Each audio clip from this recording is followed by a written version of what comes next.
Welcome back, boxing fans. Just in time for the big fight. Let me move over here. Maybe the light's going to be less annoying. So, the big fight card is here. Obviously, Tank Davis versus Frank Martin. Everybody's been talking about it. After the weigh-in yesterday, most people are obviously leaning towards Tank Davis, as they should. He definitely looks the guy that's more healthy at the weight.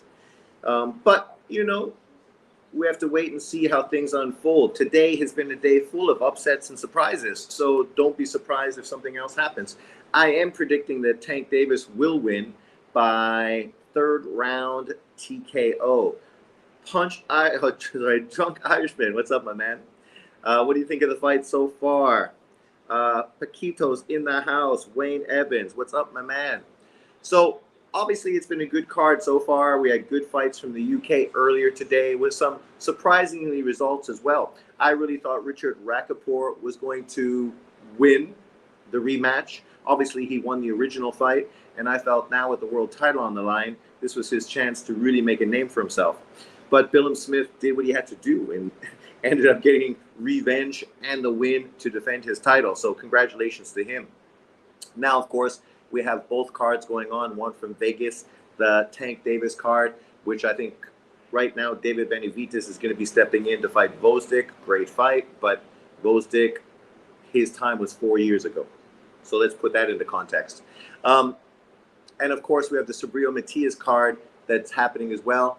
It's been pretty disappointing. It's not really that great of a card. You got a lot of mediocre Puerto Rican fighters in the card, which I understand. It's a Puerto Rican card in Puerto Rico. Probably the most exciting thing I saw so far in that card was the female fighter. She's good. She's skilled. She won and looked great in the process. I was very impressed, and I'm not one who follows female boxing. And then, of course, to see the great Tito Trinidad in the house and getting, you know, obviously his flowers as he deserves, because he is the man, the myth, and the monster. DJ Mexicana says Frank looked weight drained yesterday. He looked super weight drained. Super weight drained. And from everything we hear regarding Tank Davis, the negotiations his team do, you know, it's not really a surprise. I mean, the last few opponents have been sort of put into a similar position. And, you know, when you're the A-side, you do A-side moves. The funniest thing I found out, I was watching one YouTuber today who was talking about the split. Apparently, the face of boxing, Tank Davis, is guaranteed $2 million to fight Frank Martin. Frank Martin is getting a guaranteed $500,000. Obviously, you got back and upside from the pay-per-view, which you won't get paid right away. You're not going to get paid for months down the line until actually those numbers come through, which is, of course, a big talking point now with people that are trying to hate on De La Hoya and DAZN, because Haney and Ryan Garcia haven't been paid their back-end money yet. Yeah, and why would they? The numbers are still coming out. Do we even have a definitive number of how many pay-per-view buys that fight did? I haven't seen it. Let me know if you have. But yes, here comes David Benavidez walking out. I definitely think Benavidez is probably going to be better at this weight. He looks fast. He looks lean. I think this is going to be a comfortable weight for him. I think he was relying too much on using his size advantage at 168. It's funny because if this was Tank Davis getting called out by, say, a 140-pound fighter, they'd be talking about that guy being a weight bully. But yet David Benavidez trying to get a Canelo Alvarez fight, people don't talk about that. The fact that, you know, that's what he's relying on. He's relying on his natural size as an advantage over Canelo Alvarez. Because, you know, prior to last year when he fought obviously the two best opponents on his resume, he cherry-picked his way to world titles and cherry-picked his way into the conversation. And as far as being Mexican monster, that's disgusting. There's only one monster, and he comes from Japan. It ain't fucking David Benavidez. David Benavidez today was gifted a fucking cherry-pick opponent in Gvozdyk, a fighter that was retired by Beterbiev, took 4 years out, came back only because he's broke because of the Ukraine war, and has fought really, really sub fucking par opponents. So how good do you really think he's going to look today against Benavidez? Maybe for the first 2 or 3 rounds, he will look good. He's a natural light heavyweight with a good amateur pedigree. But you'll be lucky if he gets to 8 rounds. Lucky. The hand history vault says, okay. Thank you, Sean Newton. I was losing the shit over the other commentary I had to listen to. Benavidez, Fina dog this Russian. Dude, he ain't Russian, so you're making yourself look ignorant and stupid. And even if he beats this guy's got a better win than any win that David Benavidez has. His victory over Adonis Stevenson is a far better win than any victory that David Benavidez has. He's never beaten an elite world champion. But it's a good fight. It's just funny that if this was anybody else taking on Gvozdyk, there would be a million videos discrediting and hating on him and calling him a duck. But, you know, we won't talk about the double standard that's clearly on when we talk about American YouTubers. Fake as showbiz and boring as the guy on Fight Hype. Oh my God. Fucking showbiz. Maybe I should fucking wear a hat and a fucking puppet on my fucking hand. Is anybody watching the Puerto Rican fight right now? Rivera versus Sandoval. It's kind of like the last fight, which was pretty fucking sloppy and not very entertaining at all. If either one of these guys is considered a future star, and I know that's supposed to be Sandoval, I'm not impressed. So, but fortunately, or should I say unfortunately, this is on DAZN, so I can watch it on the big screen. Obviously, for the PBC fight, I'm stealing it on my laptop, stealing it because I can't buy it, and doing this on my iPad. So if I squint, it's because the screen is too small.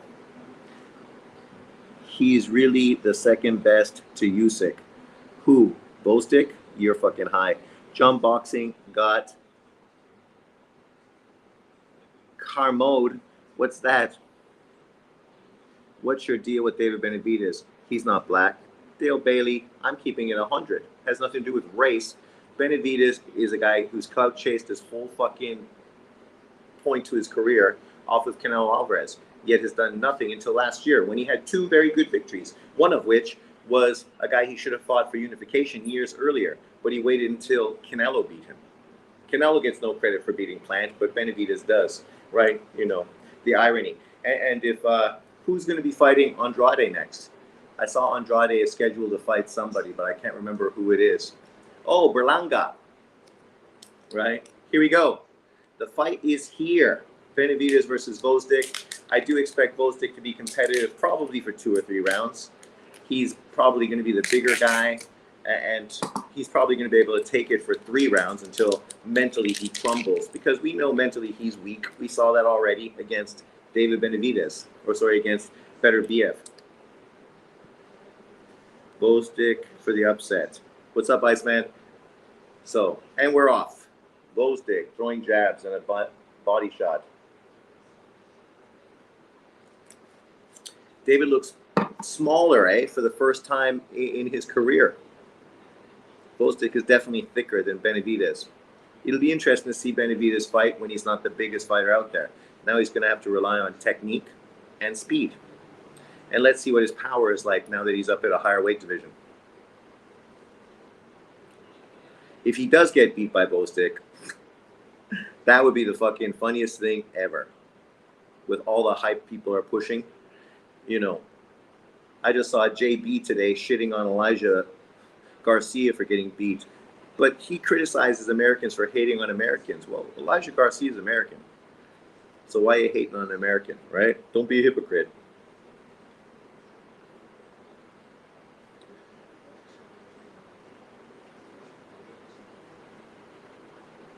Gvozdyk with the right hand.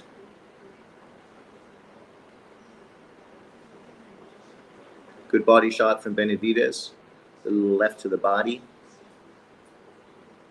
See, Gvozdyk is even fighting scared at this point of the fight. Nice jab by Gvozdyk. He's going to use all his energy running around the ring. even though he's the bigger guy.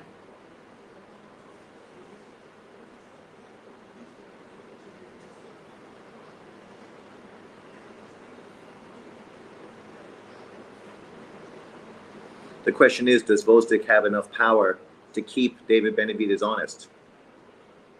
Historically, he had a bit of pop when he was at 175 pounds and was the champion. Obviously, he stopped Adonis Stevenson, but most of that was off of accumulation more than obviously one punch power.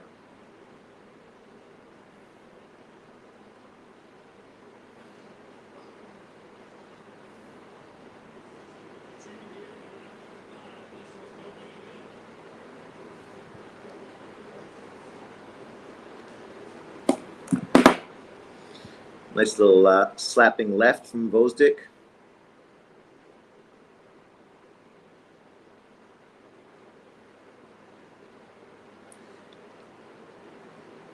That's it, Benavidez. Use your jab.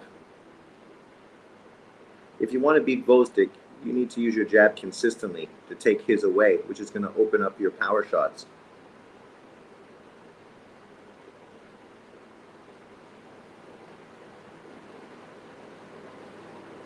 Nice little right hand for Benavidez to finish the round. It's a tough round to score. I think Benavidez landed a lot of good, clean shots, but obviously Gvozdyk was more busy, landing more jabs. So what do you guys think? Who do you give that round to? I got Gvozdyk for the win. What was Benavidez' nickname before the Mexican Monster? I don't know. It looks much bigger than Benavidez. He is, yeah, he's definitely thicker through the chest. Cart is full of upsets so far. True. JB staying quiet after Russell. Of course he will. Because he and many others were talking about how Russell was the monster, right? You know, nobody was talking about Elijah Garcia like that. Not the way they were talking about him and his great power at 100% knockout ratio. You know, he and his other brother, they're not as good as Gary Russell. The problem with Gary Russell is the PBC and Al Haymon ruined his career by not giving him the big fights and keeping him too inactive. Didn't get that Narmaris fight. Didn't get the Leo Santa Cruz fight. Didn't get any of the fights that could have potentially really made him into a star. But yet, that's my fault. Right, according to John. JB called Garcia a hype job. Wonder what he says about Russell. Yeah, Gvozdyk got power. If you stop talking about black people so much, your channel would be amazing. Actually, you're the only person bringing up race in this video, but thanks, Dale, for keeping it consistent. Gvozdyk put Stevenson in a coma. He did. 1-0 Benavidez, according to Drunk Irishman. And if he says it, I believe it. He is a boxing savant.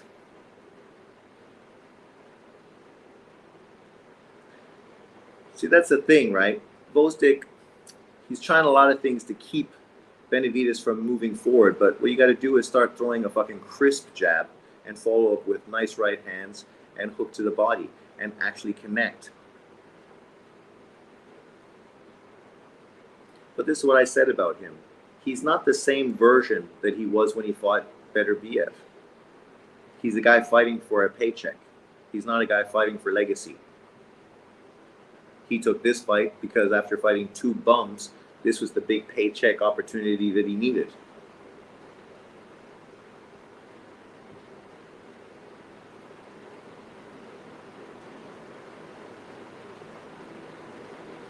Good hook from David.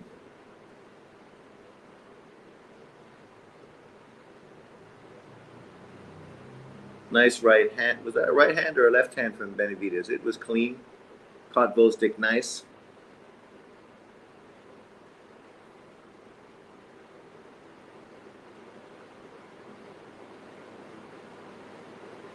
See, the problem with Gvozdyk's jab, it's not snapping, you're just pushing.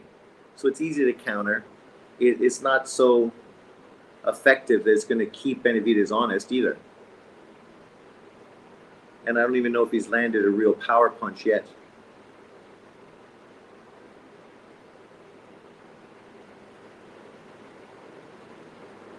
Another good left from Benavidez.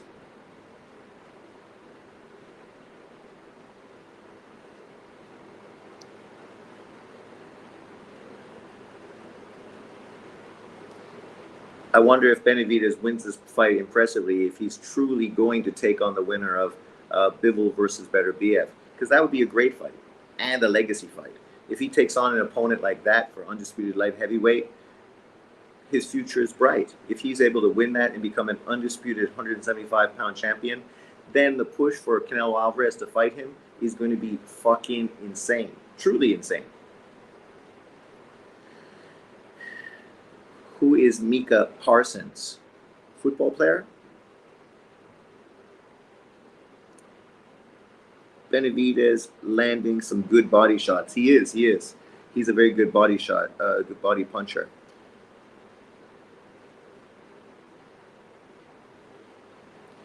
Micah Parsons, does he play for Dallas Cowboys? Who's he? He's a football player trying to become a boxer now. Like Ed Too Tall Jones.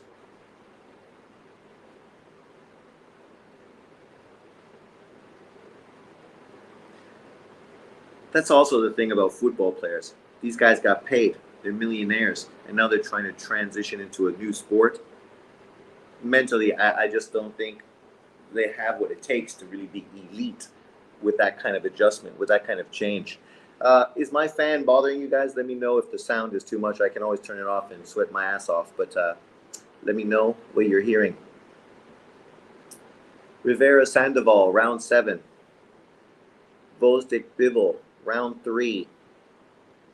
So far, it looks like 2 rounds to 0 for David Benavidez, landing the crisper, cleaner punches. Gvozdyk pushing and pawing for the most part.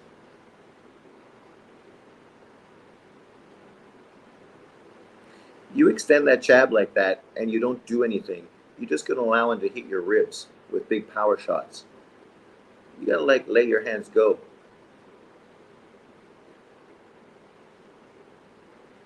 Or feint. Like, he doesn't even really feint like a Lomachenko or a Usyk. Nice right hand to the body from David.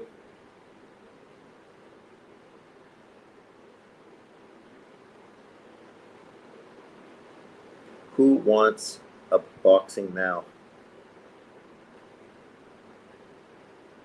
Okay, cheers. Thanks, Iceman. Barry, I don't know what you're talking about. I don't understand your statements. Elaborate. Because right now is probably the best time in the history to get into boxing.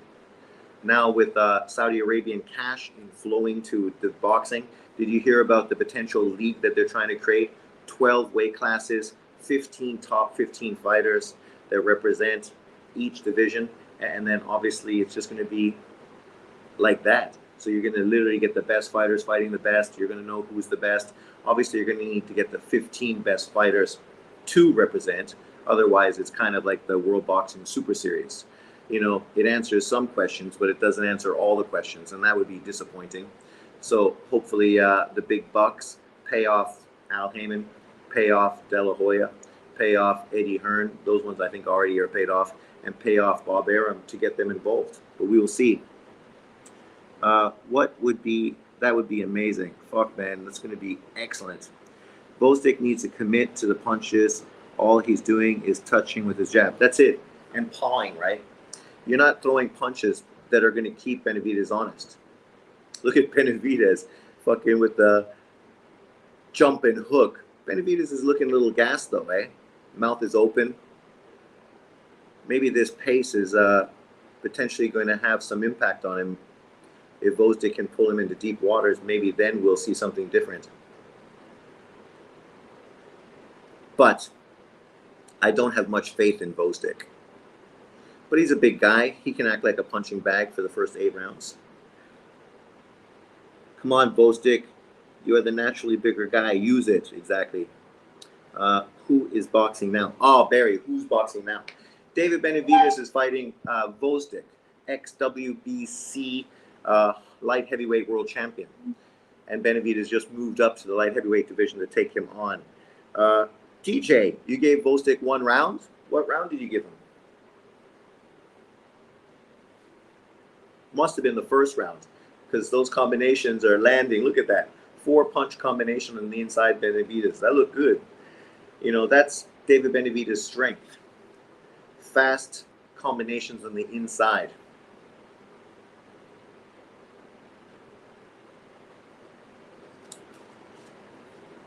The question is, how is that going to work out when you fight a guy like Beterbiev, who's a fucking monster and going to hit you with shots that are going to rattle your teeth? Or you fight Bivol, who's a way better boxer than Gvozdyk. Faster hands, faster feet. He's not going to be standing there in front of you, and he's going to throw a much more effective jab. A jab that actually makes you reset, right? So far, that's the problem with Gvozdyk. You're putting jabs out there, but you ain't hitting him. Hit him in the chest. Make him reset. There you go. Throw a jab. Throw a right hand behind it. Body shots landed.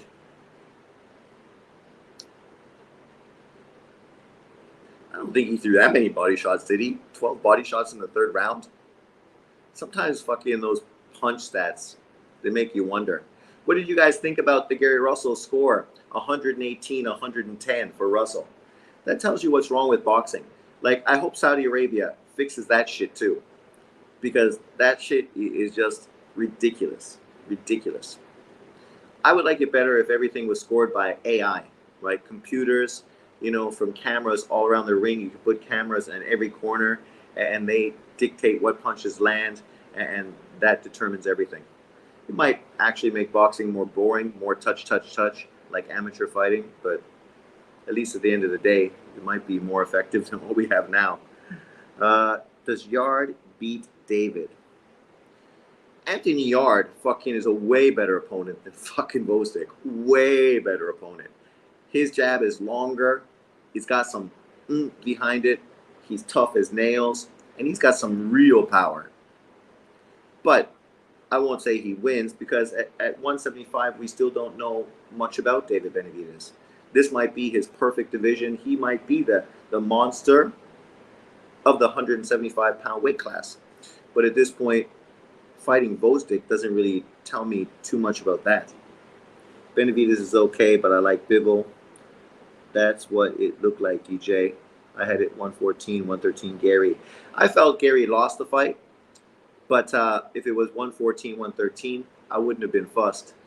At least it's a fair scorecard. 118, 110. What was that fucking guy watching? Like, that dude's obviously paid off. And then the ref taking off that 1 point, which was just ridiculous. Ridiculous.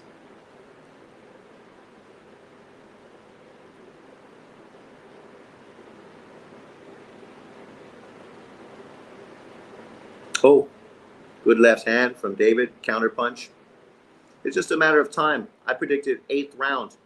And the way this fight is going, I have no doubt it's going to be 8 rounds. Right now, David is fucking going through the gears, landing good combinations, body to head.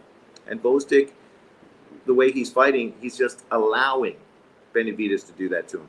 Like, he said he got destroyed in sparring against Benavidez. Well, that's what's happening now. He's getting destroyed. So he definitely did not fucking learn from that and try to adapt and do better from it. 118 was nuts.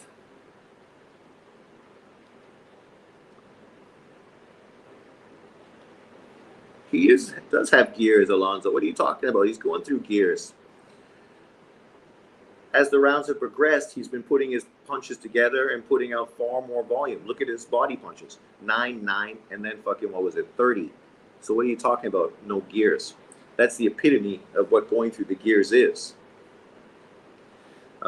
This is why the monster don't come to the U.S. to box. Oh my God, be real. He ain't going to be fighting fucking 175-pounder. And actually, he's fought in the States 3 times and once in the UK. So dudes that say that, they're just being delusional. Because no American fighter has fought that many times outside of the U.S. ever. And right now, for the 122-pound division, the market is Asia, not America. It's just like the UK. America is not the market for heavyweight boxing. So heavyweight boxers aren't coming to the States to fight. You go where the money is. And that's based on fighters that are at the weight class, the money that's there, and just the possibility of getting paid. Yeah, Nui stay in Japan. True. The Ukraine guy isn't imposing himself. He's not. He's not. He's a good amateur boxer who obviously was a good light heavyweight fighter 5 years ago. Got sent into retirement by Beterbiev and came back for a paycheck. Really, that's what he's doing. And basically the way he's performing now, that's what he's doing. He's giving it a game performance. He's doing better than Charlo did against Canelo. So I give him that. At least he's letting his hands go. But he ain't trying to fucking land any punches with power to the body, to the head. His jab is not fucking sharp. For a guy with 200 and something amateur fights, he's not really utilizing it very much.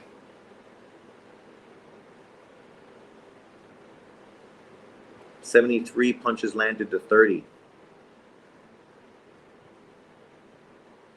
And 50% accuracy from Benavidez. Like, for a guy that's supposed to be a boxer and a mover, a flat-footed, come-forward fighter like Benavidez should not be landing 50% of his fucking punches.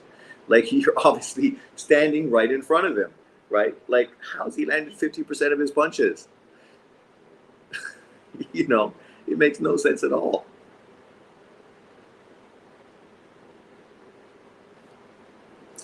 But at least Bostic is game. I give him that. He's game.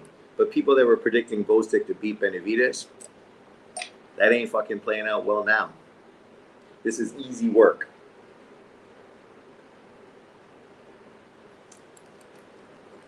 Caleb Plant was far more effective against Benavidez than Bostic has been.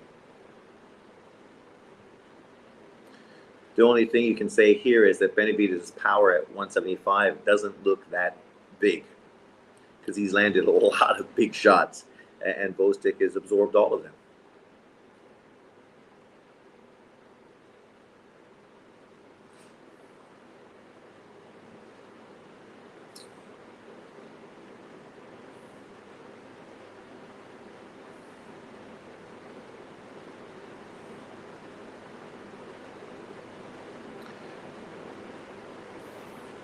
David lets his hands go. That's a good thing.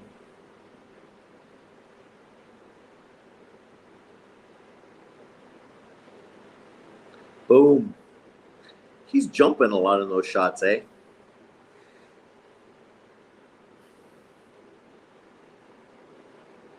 I think Bostic is going to retire once again after this fight.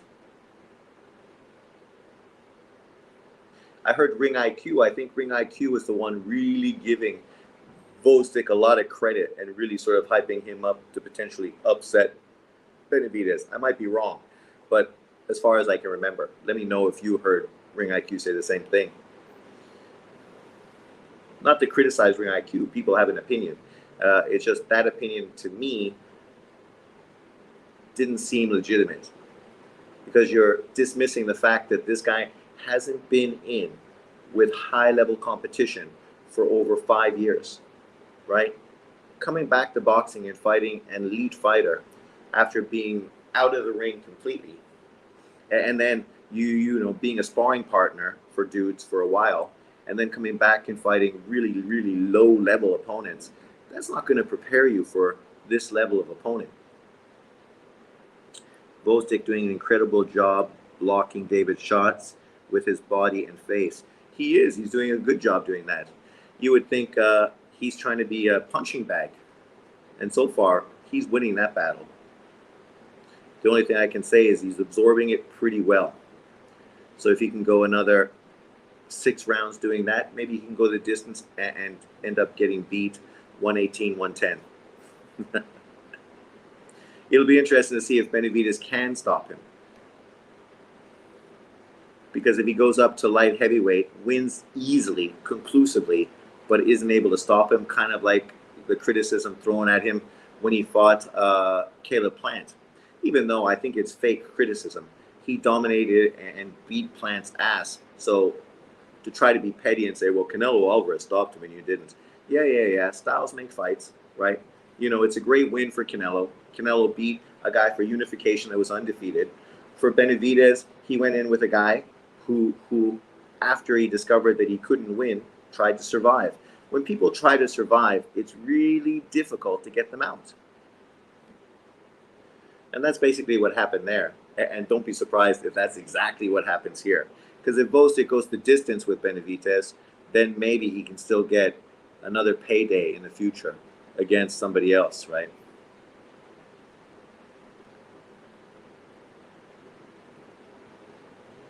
Man, see, this is the problem when you fucking can't buy the fight.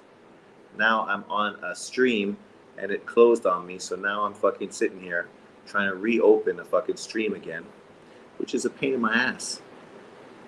And I guess I could watch the Rivera Sandoval fight, round 10, but yeah, I ain't fucking too interested in that fight. Oh my god! That's why everybody should fight on fucking DAZN, man. And this is not me fanboying for DAZN. It's just so everything is consistent, easier for fucking everybody. You pay one fucking fee, and you can watch everybody on that fucking feed. Oh my god, you're driving me fucking crazy. I want to kill somebody.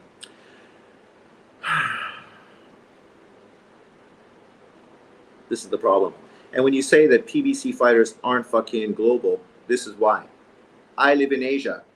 As an American, you can't tell me what people outside of America can watch because you don't fucking live outside of America. I do.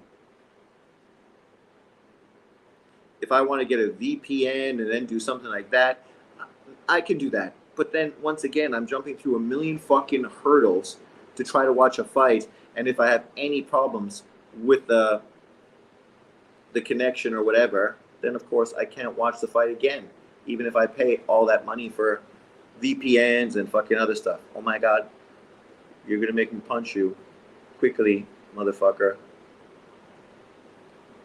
See, right now Gvozdyk could be getting knocked out and I don't even fucking know what's going on.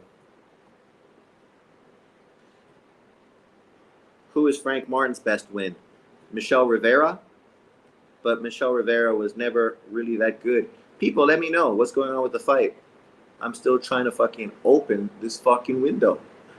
It's open. Thank God. Thank God. That was quite the fucking ordeal. Now, quickly, show me. Fuck, man. This is my frustration.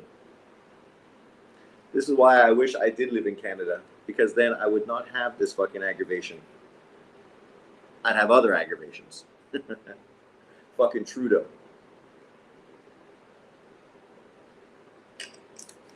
Zepeda versus Cabrera, July 6th. Oh my god, fucking Christ, you're killing me. You still won't fucking open, so I'm just gonna go to another fucking one. Stop your bullshit. So, did I miss anything? Anyone get KO'd? Did Gvozdyk land a Hail Mary? Drop David Benavidez? Did David Benavidez finally stop Gvozdyk with his combination punching? Estrada, Bam Rodriguez, Saturday, June the 29th.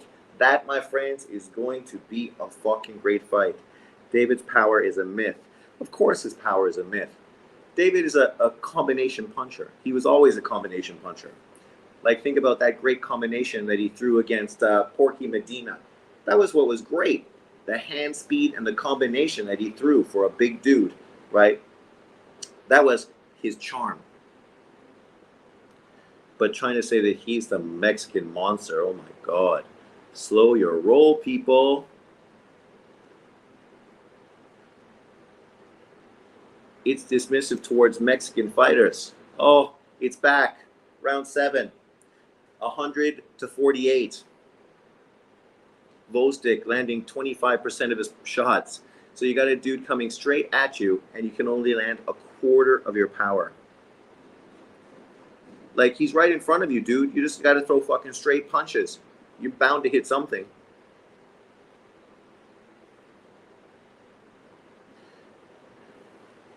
And I don't understand how Gvozdyk is getting an interim shot. The two guys he's fought previously are not even probably top 50 fucking fighters at the light heavyweight division.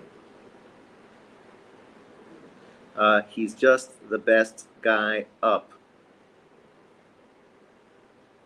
Well, that's what it is. That's when Canelo haters try to criticize everything Canelo does. They look for just the next guy up, the next guy they can use to shit on Canelo. Use the Charlos, use Andrade, use fucking everybody humanly possible, right? You shit on Bivol as an opponent, but yet Bivol's went on to more than prove. Nice combinations, good uppercut and fucking right hand from from Benavidez. You know, Benavidez is a fun fighter to watch because he does throw a lot of punches. He is aggressive. And I think at this weight, he looks good, right? His speed is good. His punch output is going to be high. He's not carrying a lot of extra weight, but he also isn't really that big of a puncher at this weight either. Benavidez showing some pretty good defense in the 7th, took half the round off and still won it. So he's getting gassed, eh? See, that's the question. As a Mexican guy that's not totally ripped, what he should be doing is having high output, high aggressive activity. If he's able to do that at light heavyweight, he's going to be very effective. Because, you know, what's the way to beat a guy like Bivol? Volume, right? Volume. Against a guy like Beterbiev, I don't know if volume is the best thing you could do. He might want to use his jab more in that case. But, you know, at the lower weight division, one of the things I liked about Benavidez is that he did have a good jab. I got a video years and years ago before John closed down my channel looking at Benavidez's jab and comparing it to Ali in one fight. Obviously, that was one specific fight, one particular opponent, but he looked great the way he was using it. David is the next chicken to get fed by 2 hungry lions at 175. Well, to be fair, he's probably a better opponent than anybody either of them have fought at 175. Probably. But in saying that, we gotta see how things are. Because I know that somebody mentioned, what's his face, Anthony Yarde and David Benavidez. I think that's a great fight. A great fight.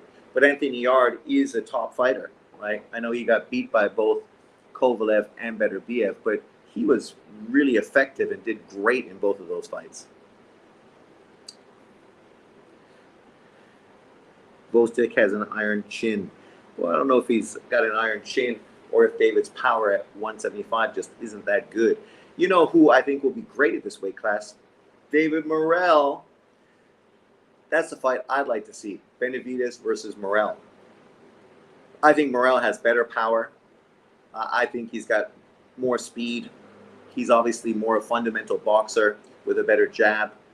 But he's also been in with limited opponents. So what's he going to do when he steps in and faces a really good opponent like a David Benavidez? That's why at 168, I felt that the best fighter at that weight class was Morrell. And now you have the other Cuban, Alicius.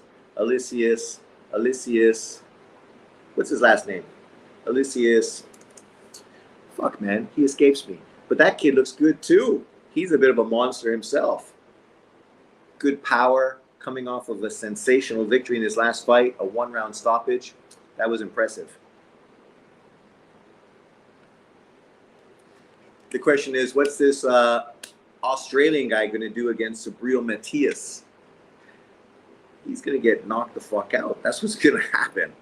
The only reason they're having him fight in Puerto Rico is because they know he's going to get knocked out, and he's a perfect come-home fighter, right? He ain't going to win.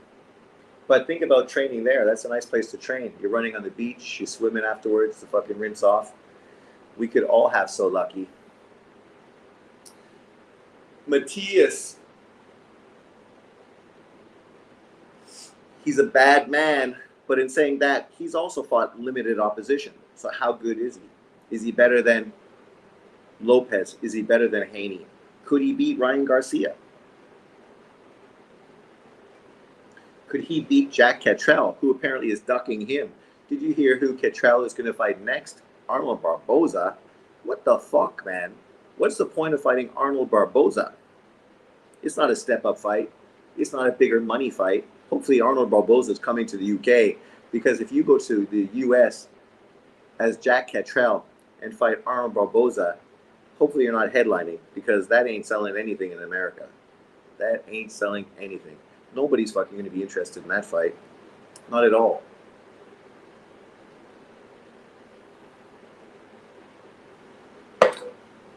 Liam Paro. I wonder what he's going to think when he starts getting hit to the body. He ain't going to like that shit. The one thing that Subriel Matias does great is body work.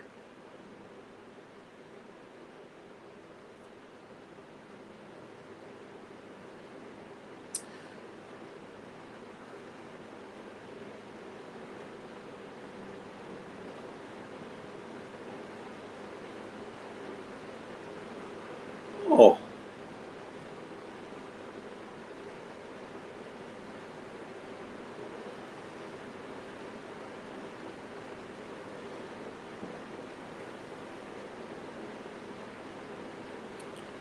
Everybody is very quiet. Very quiet.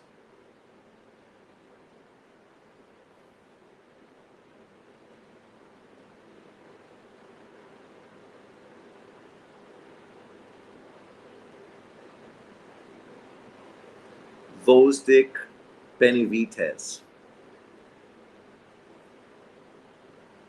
A good step-up fight for your first fight at light heavyweight, but it's just going to ask more questions. What can you do against the elite fighters in this weight division? 9 rounds, Gvozdyk is still there. My prediction does not stand. Not able to get him out in 8. But the question is, has Gvozdyk even won 1 round? He's been resilient.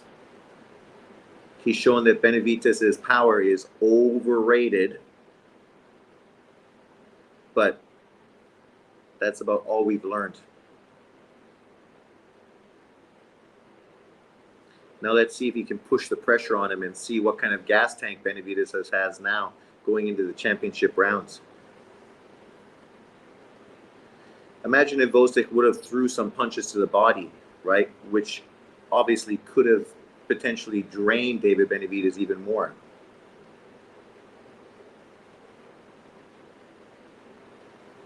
And I don't know how you're getting out-punched when you're a jabber and a mover.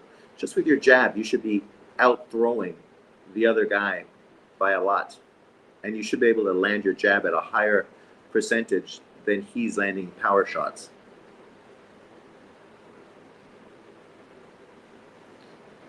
David digging into the body. Oh, there's a nice little short right hand by Gvozdyk.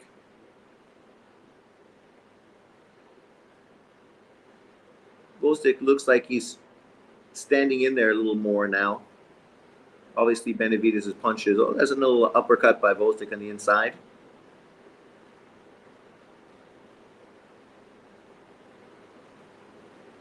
Oh, a nice little right hand by Gvozdyk.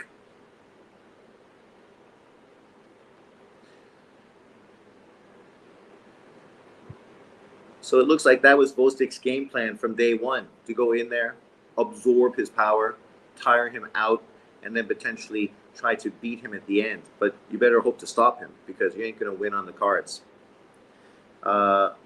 What's that? Gloria Field sparring session. Yes, that's true. That's basically what it is, right? He said that he got beat in sparring by Benavidez. Basically, that's exactly what's happening here. The difference is this is a 12-round sparring session with some sort of fake belt at the end of it. So if you can really tire him out, maybe you can capitalize on it and expose him. We've never really seen David Benavidez be winded or kind of in that position. And so we don't expect him to be like that. He's always had good gas tank. But this is his first fight at 175. Kovalev must be much smaller than Gvozdyk. I think Gvozdyk has had a good last 2 rounds. We're right about body shots. Would have paid dividends for Gvozdyk right now. Ukrainian guy fights like a robot. Well, it's not that he fights like a robot. He is an amateur trained boxer. So jab and a right hand. jab and right hand. Score points off of a jab and right hand. Benavidez is not a guy with great amateur pedigree, so he fights much more of a Mexican style of come forward, hooks, hooks, hooks, and break you down, combination punching on the inside. Now, Benavidez is moving back a little more and using his jab a bit.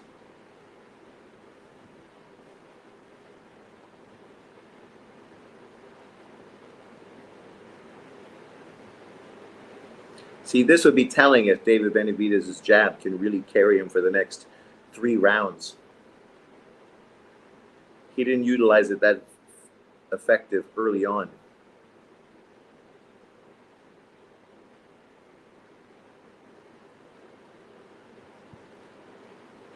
Neither of these guys feint very much. What do you guys think about Tank Davis's big feint on Frank Martin? Oh my God. He fucking had Frank Martin bite hard on that. Woo! Jesus. Jesus. Good 1-2 by Bostic. Another good lead right. See, that's Bostic. He's just a 1-2 fighter. 1-2, 1-2, 1-2, 1-2.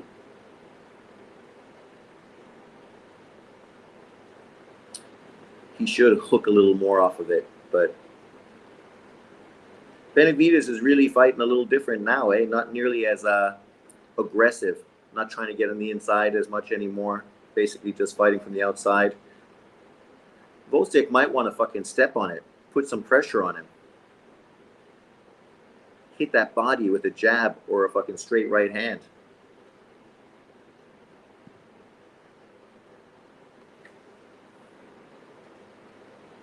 Nice hook to the body from Benavidez.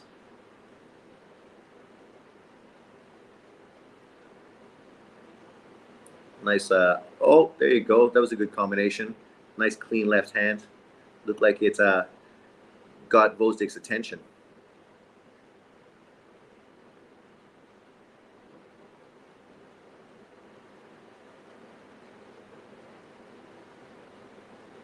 Another jumping hook from Benavidez.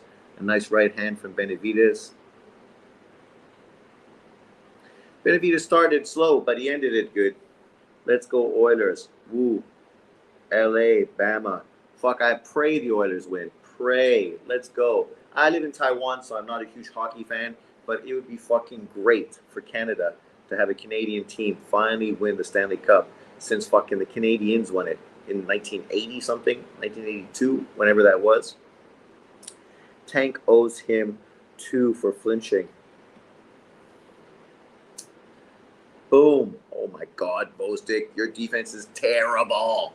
Jesus Christ, your head never fucking gets offline. Never.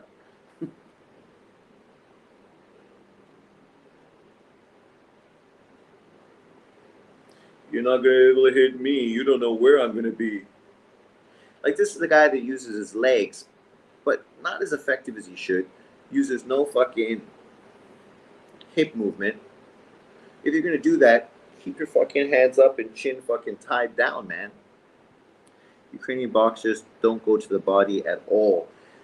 Well, people with long amateur pedigree tend not to go to the body because you don't really get points in the amateurs for landing body shots. One of the few guys who was very effective to the body was a Ukrainian fighter, Lomachenko, who's a great body puncher and has stopped many fighters and dropped many fighters with body punches. So your statement is inaccurate. Lomachenko was a great body puncher in the amateurs, and he was a great body puncher in the pros.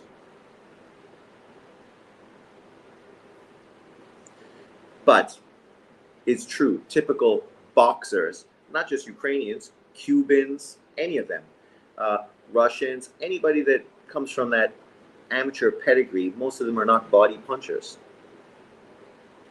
That's part of becoming a pro, right? Learning the importance of going to the body, especially in 12-round fights where you can actually take something out of people. Squishy for Breakfast says 8-1, 7-1 Oilers. Really? What's the series so far? I haven't been following. I just noticed that they were in the finals and I was excited about it. I made a short video on it, but I haven't followed very much. I was just happy Dallas Mavericks won yesterday in a blowout because they've been very disappointing so far. He's like a rock'em sock'em robot. He is like a rock'em sock'em robot. That's true. That's true. I wonder if his head will pop up. Remember, the perfect example of a rock'em sock'em robot was when AJ fought Klitschko, and fucking Klitschko's neck was extended like this far with that uppercut. That was the craziest shit ever. Round 11, and David's trying to put some pressure on. Can he get him out? He talked about getting a knockout. He talked a big game. He talked like he was a monster. He's trying to fucking clout chase off of Inoue. He's trying to steal his fucking name. But is he truly that kind of fighter? We've seen Inoue in the 11th round getting not outboxed, but against the guy that was in there to box and move and not engage. And eventually, what happened? Inoue knocked his fucking ass out. I'm done with the sparring session. Time up to watch Sabre. Matthias, they're still doing it's not ready yet. You can calm down. You can still watch the end of this. Still one more round. Matthias and them not even in the ring yet. So calm down, Roy. I'll let you know what happens. Right now, they're not in the ring. David Diamante is going to announce them for the ring walk right now. So you can easily do both. You can watch the 12th round, and then you can watch that fight. Because we know in the 12th round, Gvozdyk is coming out serious. Or he's just going to continue to try to survive, save face by losing unanimous decision, which everybody says he fucking lost clearly. They will talk about how Benavidez is great at 175, but they will question what kind of power he has at that weight division. Because we saw better Biev fucking destroy Gvozdyk, and a prime Gvozdyk. Whereas Benavidez is going the distance with him. And at this point, you got to question what kind of power he really has. And that's not a negative. It's just a boxing breakdown. Power obviously is a great weapon. Look at Deontay Wilder. Everybody knew how dangerous he was because of his power, even though technically he was not great. Benavidez is a much better technical fighter, puts combinations together, great body puncher, has a pretty good jab, but was talked about as a really big power puncher. Nice little uppercut from Gvozdyk. Round 12 is here. 107, 102 on the cards. They gave Gvozdyk the last 3 rounds. That might be fair. He was more effective in those 3 rounds, but I wouldn't have given him all 3. I think maybe 2-1.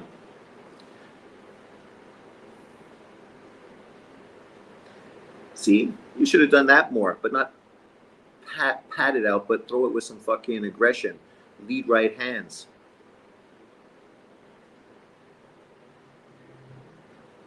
Now he's shelled up, knowing David's going to come out hard and fast. Just like me at the brothel. Hard and fast. Get in, get out.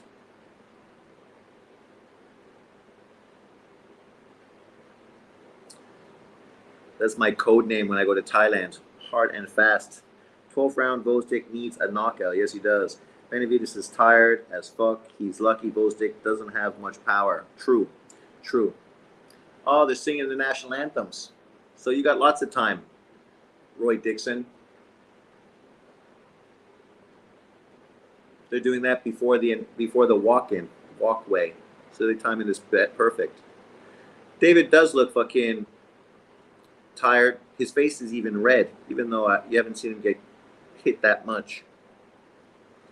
Question is, what's he gonna do when he fights fucking Bivol and fucking? Don't be surprised if Benavidez' next fight is at 168. That's all I'm saying. And against Canelo Alvarez, right? This might have been the perfect scenario to get a Canelo Alvarez fight, because now Canelo goes, yeah, he's aggressive. He's gonna throw more punches than me, but his power ain't fucking that special, because I know I got a better chin than fucking Gvozdyk does, and I know I got better power than Gvozdyk does. So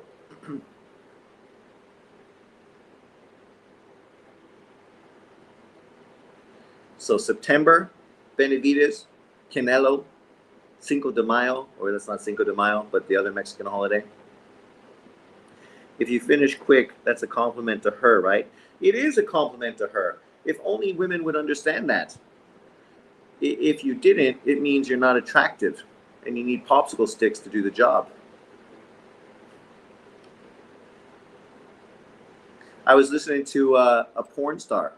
Oh, nice right hand from Vosdick. That got David's attention. Yeah. You throw all that power, all that energy, literally in the last 20 seconds of fucking the 12th round, Vosdick. You need a knockout. And literally, you went for it in the last fucking 20 seconds. Right? This dude just came to survive, did not come to fucking win. But, you know, it is what it is. Bivol beats Benavides. Well, I think fucking probably quite a few fighters at 175 beat him. Probably quite a few. I would lean towards fucking Anthony Yarde, because Anthony Yarde is going to fucking fight way more fucking dangerous than Vosdick did. His power is legitimate. His jab will be fucking punishing, and he's going to come to take your head off. Barry P, why should he fight in America? He became a two-weight undisputed champion in less than a year. He's already getting the biggest fights possible in Japan. He's getting paid tons of cash. The dude does not need to go fucking to the States. What he might do is go to the UK to fight on the undercard of Anthony Joshua to defend one of his titles or both of his titles in a huge payday, right? But see, that's the thing. Dudes that are saying that Inoue should come to America, they won't give him credit if he goes to the UK or Saudi Arabia for big opponents. He needs to come to America is code for, I don't rate him because he's not a black American fighter, so I'm looking for reasons to fucking downplay him. He's already fought outside of fucking Japan 4 times, far more than any elite fighter you know or you follow. Fought 3 times in America. Would have fought 4 times in America, but because of COVID, that fight with the hard-punching Filipino fell through. And then that hard-punching Filipino signed with the PBC, basically saying, I don't really want that fight. And then ended up fighting fucking Rigo in one of the worst fights ever. But let's listen to the commentating. 19 to 109. All 3 119, 109. He is now the interim WBC light heavyweight world champion, the Mexican monster, David Monstro Benavides. Got in the work, went 12 rounds with a 4. Well, that's the truth, Darkness, right? If he comes to America, he can guarantee he's going to have biased judging, where he has 3 American judges judging the fight, right? That's what I said when Lomachenko lost to Haney. 3 American judges, right? 3 American judges. You can fight all around the world, and you never have to deal with 3 judges from the same country. That would be fucking terrible. Bias, but let's listen. Alexander's a great fighter. You know, no wonder he's an ex-champion, you know, Olympic medalist. But yeah, I felt like I had a great fight, tough fighter, and we're looking to move on. It seemed, and situations are different in different fights. It seemed like you were a different fighter tonight, not the high volume and not the high heat. Would that be your assessment as well? Yeah, I think it's because, you know, I was trying to get the feel of the light heavyweight, you know, division. You know, this guy, they hit a little bit harder up here, so, you know, I had to get a feel for it.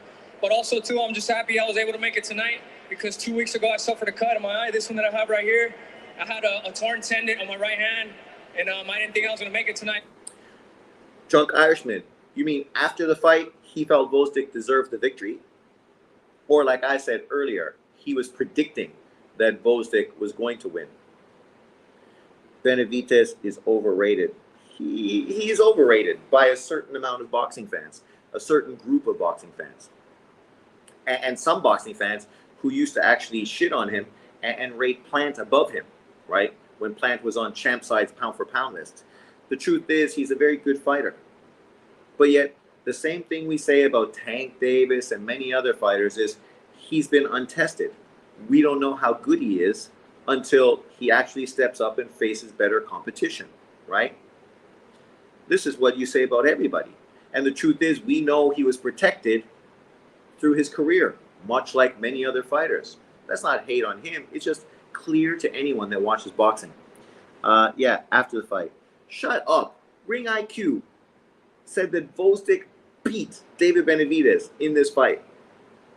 Damn, that's a fucking terrible take. And that just shows the bias some people ingrained have, right? And you probably don't even realize how biased you are, right? Because you predicted this guy to win because of your maybe hates towards Benavidez's fanboys, and that's understandable. We find that if you're a boxing fan all the time. You don't hate fighters, you hate fanboys that support them. Wilder, I never hated Wilder. I supported and said good things about Wilder on a number of occasions. Spence, I don't hate Spence.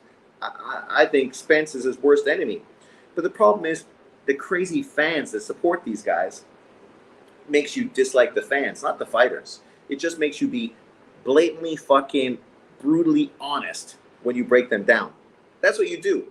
Like when I talk about Benavidez now, I ain't hating on him. I'm just being brutally honest. And maybe if his fans weren't so fucking delusional, I wouldn't be so brutally honest. I'd just be, you know, a little more fair and controlled in my response. He hates Benavidez. Yeah, and obviously you gotta hate Benavidez if you think that Benavidez got beat by Gvozdyk in this fight. Because I don't know if there's anybody, even Gvozdyk's family, that feels he won that fight. Welcome back in the building. Welcome back. I actually like Ring IQ, but him and his crew have some horrible scorecards from time to time. That's true. That's true. I saw scorecards recently. Hey, there you go. Fulton, Plant. And that's why I say I can't really agree with a lot of people on their scorecards because a lot of scorecards are just fucking terrible. Terrible. Right? I don't know what people use. Hey, Tyrone Lue. I don't know what people use to fucking scorecards. And it's like pound for pound lists. I ain't shitting Rolly Romero. I ain't shitting on people's opinion. But when your opinion is so biased, it's hard to take you serious. When you don't break down why you have somebody ranked where they are, and then you discredit dudes that obviously, Lillard, have obviously done more. And now you have Benavidez getting beat by Gvozdyk in a fight that clearly Gvozdyk just came to survive. Come on. Technique, what's up? The son of Jersey says, Gvozdyk, I thought would win rounds off David and then thought David would take him out in the 10th, but he was an okay performance by David. Yeah. 8-4 David. I think Matias will KO Paro. Paro seems physically weak to me. I agree. Look at Rolly. Had it 7-5 for Benavidez. I agree. Alonzo, I had the same card. Hey, the man's in the house. He owns Vegas now. Isn't Inouye supposed to be there? No.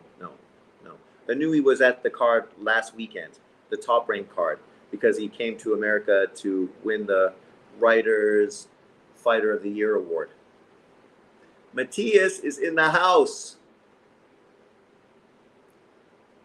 Sabrias is a fucking entertaining fighter. He may not be the best 140-pound fighter, but you can't tell me you've watched a fight with him that you didn't find entertaining. Do you think, Mr. Newton, that Canelo, Bivol, Beterbiev after this would stop Benavidez? And do you think Morale does it too? Ben Berger is not beating Bivol. David is a weight bully. Obviously, Benavidez is a game opponent against all of those guys. But I said that I did feel that Canelo would beat him. I do feel Beterbiev and Bivol and Morel would beat him as well. But that's not hate. That's just my opinion based on the stylistic matchups, right? I think he obviously has the best chance against Canelo Alvarez because he does have quite an advantage size-wise against Canelo and volume-wise as well. Canelo doesn't throw a lot of punches, so you could beat him by being more busy. And for David Benavidez, he's a more busy fighter. Who you got Loma versus Tank later this year? Great fight, but as I said on X, Tank Davis aged Lomachenko out. It's a great fight, and I'm happy both guys take the fight if it gets made. But we got to be honest. Tank Davis is literally fighting him after Lopez, after Haney, and then him. Whereas he was in line to fight Lomachenko before Haney and Lopez, were fucking relevant, when they were prospects that nobody even was talking about. Yet those two fighters fought Lomachenko well before Tank Davis did. I think it's a great fight, especially at this point, because Lomachenko is going to be 37. Tank Davis is literally in his prime. I think today he's going to be a fucking buzzsaw. And I think we're probably going to see his best performance today against Frank Martin. And that's great. And then if he takes Lomachenko on after that, great for Lomachenko, showing you that all this hate and fucking criticism he gets is out of pocket. The dude fucking was always willing to fight the best fighters available to him and was blatantly ducked for years and years and years. Now at this time, is he beatable? Sure. All older fighters become beatable later on in their career, and generally that's when guys fucking fight them and beat them. I think Canelo and Beterbiev stop him. Bivol easily decisions Benavidez, and him and Morrell is 50-50. Wow, Tank being humble. I didn't hear him. What did he say? Morrell, Bivol beat David. Tank has the it factor. He does more now. His personality is really coming out a lot more now. Like he said, going to prison might have been a great thing for him. He's not taking things for granted anymore. Not gonna lie, Loma stops Tank. I was in Australia for Loma destroying Kambosos. I'm picking Loma to stop Tank. I predicted historically that Loma would stop Tank because Tank would be so frustrated fighting him, kind of like Rigo. But at this point, I kind of favor Tank Davis to, I don't know, stop Lomachenko, because Lomachenko has never been stopped. And even the one time he got dropped was just a flash knockdown. But I definitely think those body shots potentially could really be a big factor in that fight. How will Benavidez fight Beterbiev? Going backwards, laugh out loud. Team McSmith. Sean, you're on X. I am. I'm on X, my boxing channel and my other two channels as well.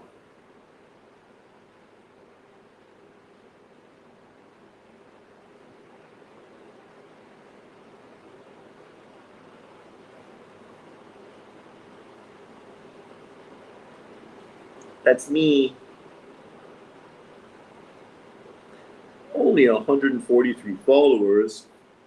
Well, I'm not much of a fucking whore and prostitute, so I don't put myself out there nearly as much as I should, I suppose. I leave that for other people to do it, right? If you like someone's content, then the least you can do is share it to other people who may appreciate it.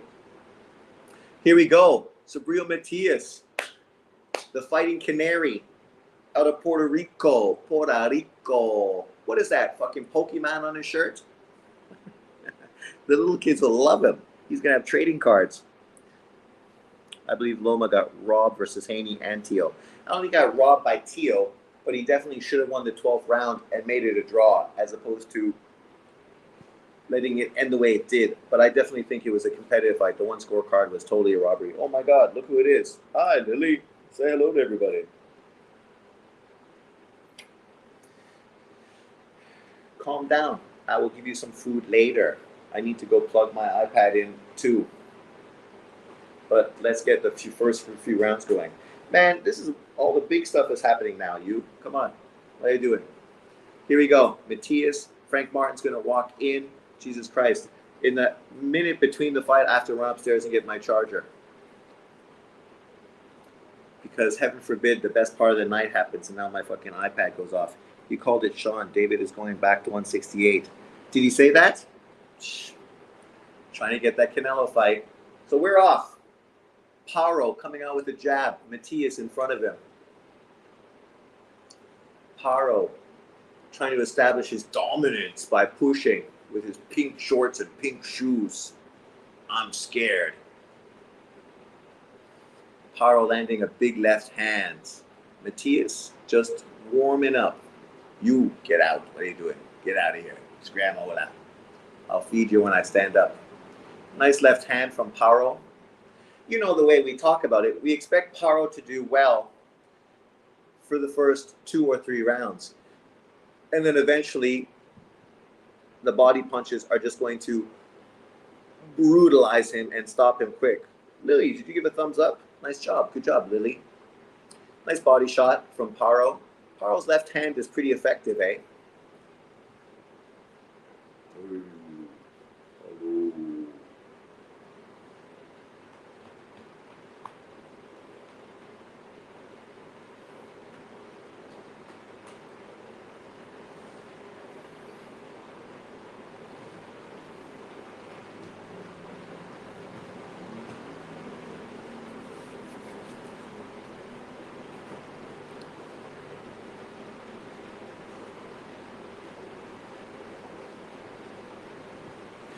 Paro's coming out on a mission.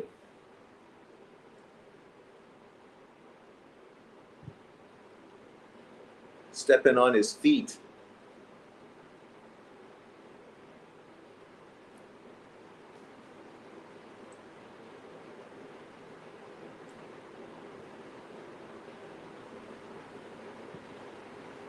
Yes, they do. They let you know they're hungry, they need to pee, they need to poo, they want to play. They will annoy the crap out of you. It's like a baby, right? Starts to cry, and then you just got to figure out what do they want. Dogs are the same. Right now it's 11:30, so yeah, she's probably wanting to eat. Usually I feed her Monday to Friday at 8 o'clock. On weekends, a little later. We fast on weekends. Her and me. This is a pretty easy round to score. Paro is doing everything. Subriel Matias has not done jack shit. He's carrying this dude easily. Thinking, what does this dude have? Does he got power? The biggest win on Paro's resume is a domestic UK fighter. Okay, I need to run upstairs to get my charger. I'll be back. Don't run away.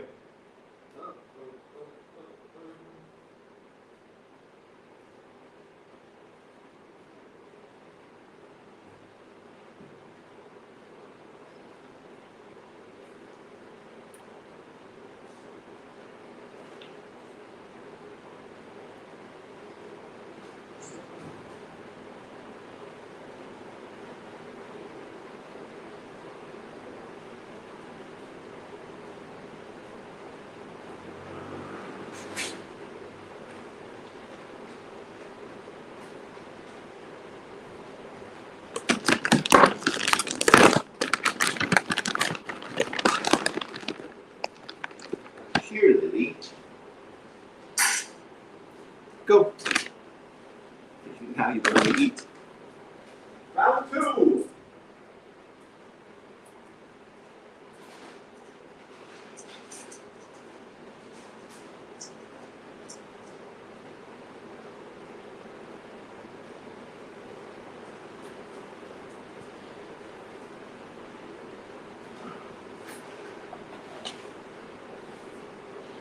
And I'm back.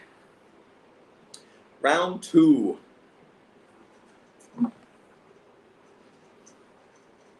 Let's see if Matias picks it up now.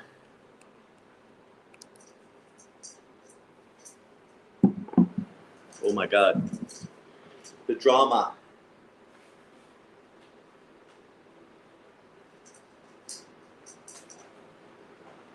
Uh-oh. Okay. One had to be unplugged for the other one. So here we go. 1 minute down in round 2. Dun dun dun. Paro's putting good power punches together, using his head to push off. He's definitely coming in game. The question is, when is Matias going to start letting his hands go?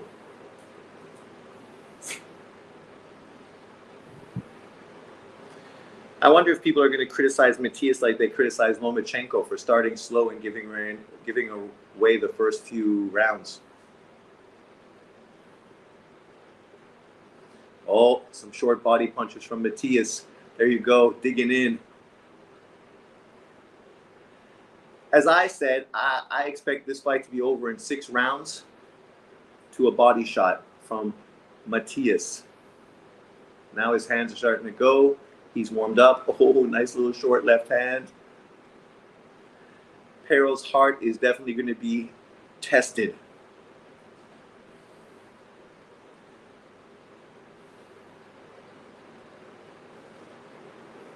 Wouldn't you love to see fucking Cruz fight Matias for unification? That shit would be dynamite. Dynamite. Nice little uppercut from Paro on the inside.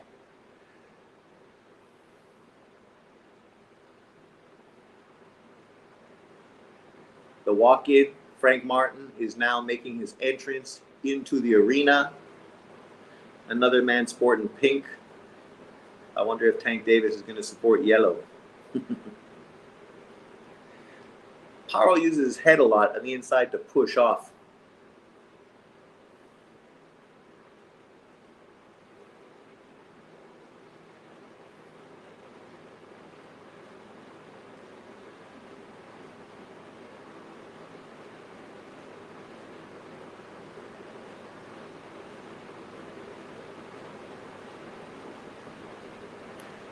Round's over.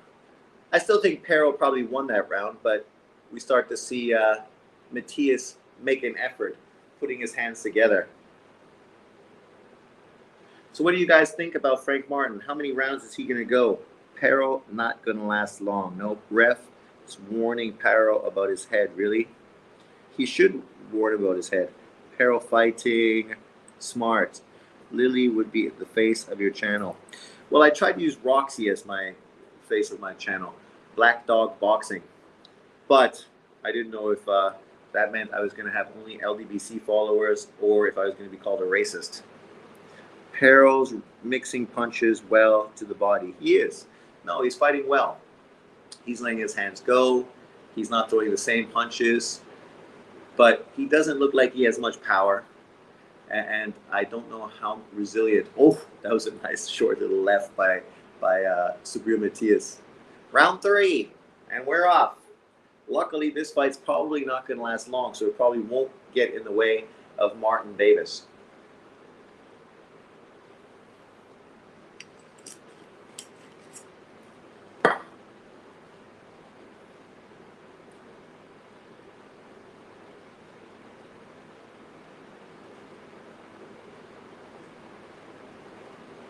Matias is big enough where I think he could transition to 147 probably pretty well.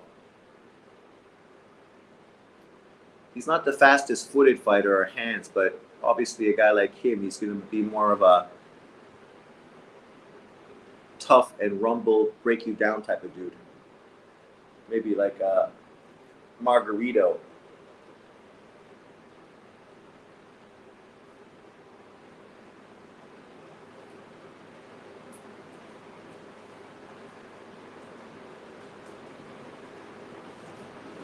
Nice little hook from Paro, throwing that uppercut, winging it.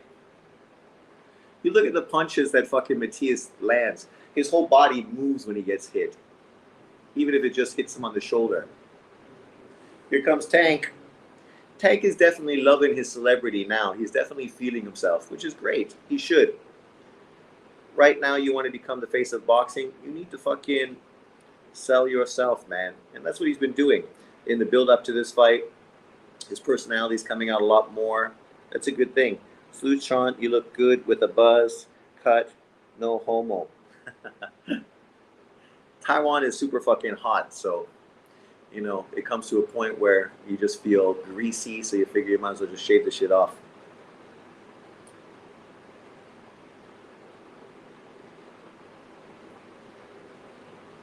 Paro. Matias. Oh. Now Matias is throwing.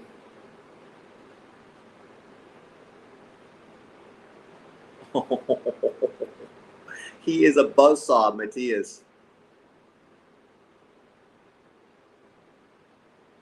And again, fucking Paro with his head.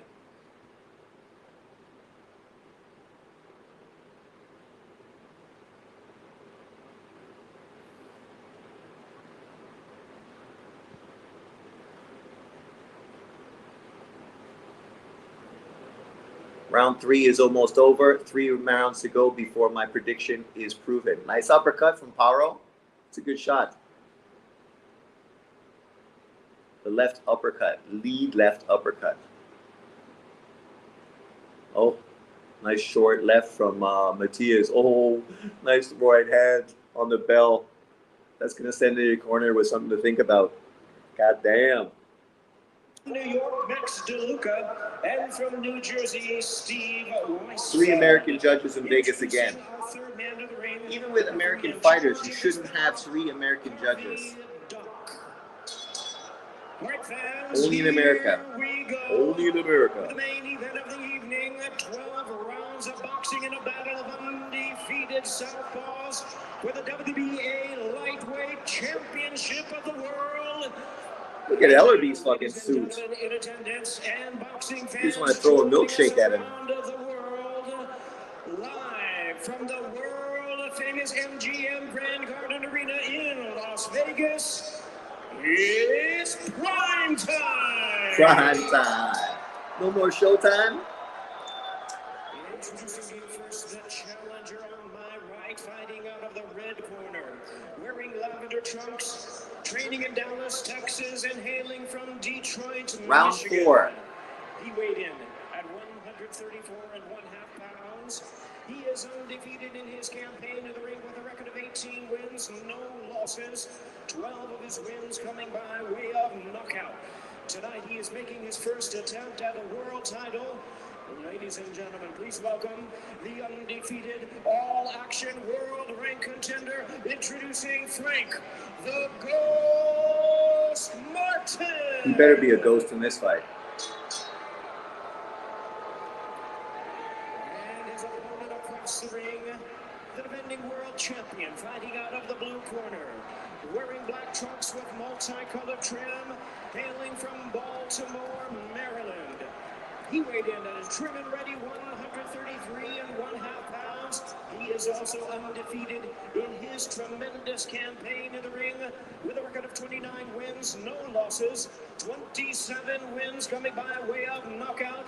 Here is the young star of boxing and popular The young star. great.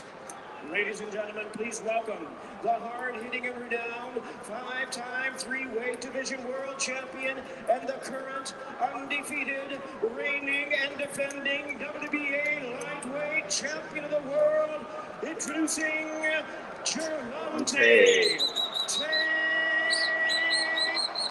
Whatever happened to Gervonta's Muslim name? His Muslim name, eh? That shit was gone faster than he could say it. But we're off. Now we got 2 fights. I need to step back so I can watch 2 screens at once. Matias, get this dude out. I don't want it to interfere with fucking Tank Davis, Frank Martin fight. This fight's going to be fucking dynamite for 3 rounds until Tank Davis knocks his ass out. So let's pay attention. We're getting ready. Frank Martin, Tank Davis. Matias continues to build up momentum. But Paro is game. You got to give him props. At this point, he's definitely in the fight. Showing that Matias kind of fights like George Foreman, the Mummy. And here we go. Tank Davis, Frank Martin. It's going to be interesting to see how Frank Martin's southpaw stance troubles Tank Davis. Because obviously they're talking about a Lomachenko fight, right? And Lomachenko obviously is a southpaw as well. A different fighter than Frank Martin. But nonetheless, the southpaw stance is something that Tank Davis hasn't really seen too much or faced too many. So it could be interesting to see how he's able to adapt and get his punches off. He definitely looks much smaller than Frank Martin. I know they're talking about a rehydration clause. I'm not sure the reality or legitimacy behind it. We also heard that there's no VADA testing based in this fight as well. There may be a different sanction testing agency, but obviously Tank Davis was not so excited with VADA after the whole Ryan Garcia situation. Frank Martin is being very fucking defensive early on, as he should, but I don't know if you want to be standing against those ropes.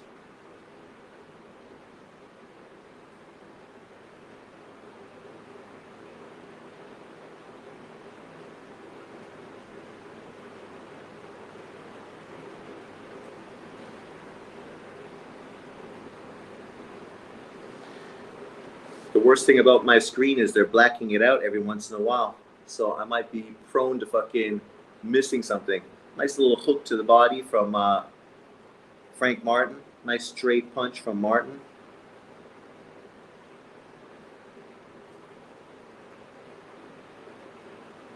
Martin's having a lot of success early on with his jab in his left hand. Obviously, Tank Davis is looking for that right hand down the middle against the southpaw. Frank playing his hand up real high to protect himself against it. Matias is in round 5. Paro is still in it to win it. So far there's definitely some questions being brought on as far as how effective Subriel Matias is against him right now. Especially with my 6th round prediction. Paro might prove me wrong.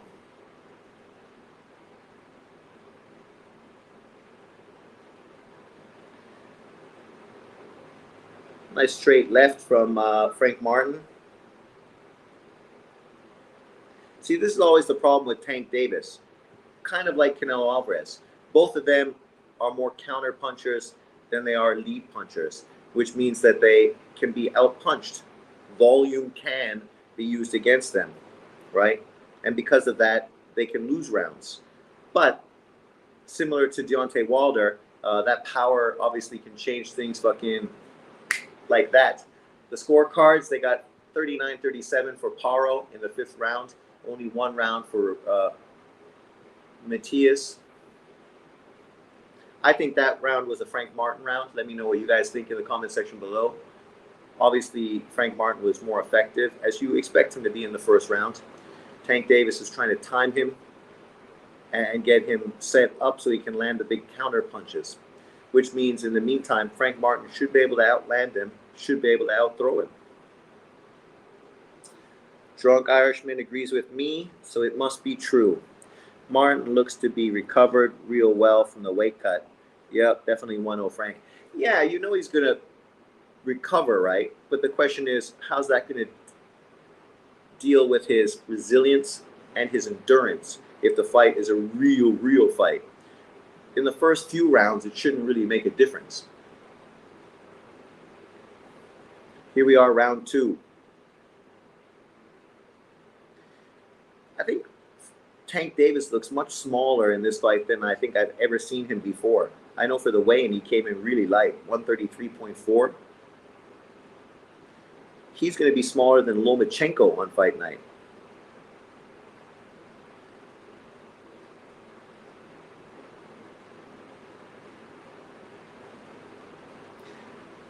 Tank starting to use his jab.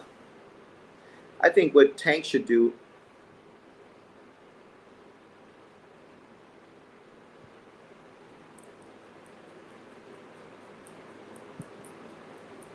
double up that jab and then go to the body.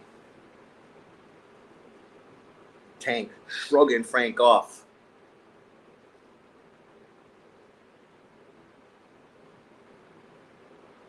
Tank's using a real close guard, eh? Walking him down, putting pressure on him, forcing Frank Martin to move backwards, which is not really what Frank Martin does generally when he fights, which is why he's holding right now.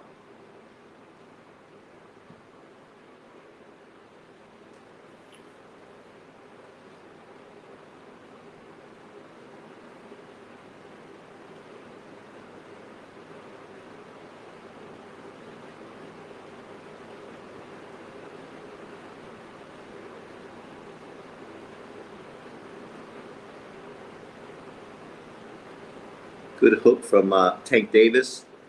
Oh, there's a big hook missed. Tank jabbing to the body.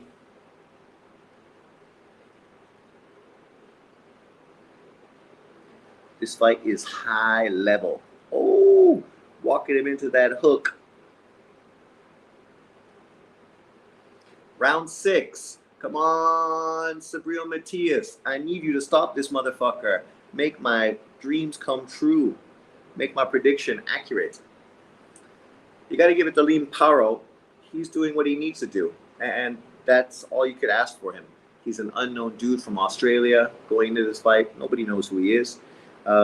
Even if he loses this fight, he could get quite a bit of recognition if he goes the distance, breaks Matias' undefeated KO streak, and definitely keep himself relevant at the 140-pound division, which is a great division right now. So you want to at least make sure you're competitive and a name to stay in the weight class. There's a lot of potential fights. Frank Martin being smart. I think Frank Martin won that round. 2-0 Frank Martin. I don't know. I got Pero sweeping all the rounds. I had Subriel Matias won the one round. I think the third when he really put the pressure on. But outside of that, yeah, I think he's being outworked. Not really hurt or anything, but Paro is moving. Nice uppercut from Paro right there. He's throwing his punches. He's holding when he needs to. But you think this pace could definitely sap him going later into the fight.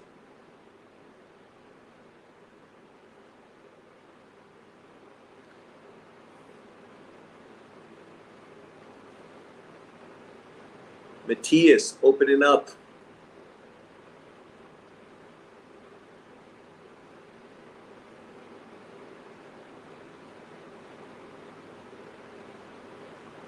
There you go. Let your hands go, Sabrias.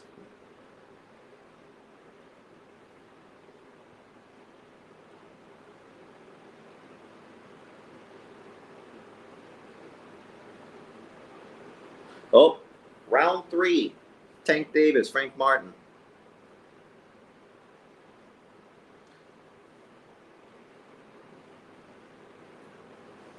You can see what Tank Davis is doing, trying to pressure him with his feet. Force Frank Martin to use a lot of energy being defensive. Oh, look at that. Man, he's like overreacting hard. This is my prediction round. 3rd round knockout for Tank Davis. Let's see if he's finally timed him and able to land something.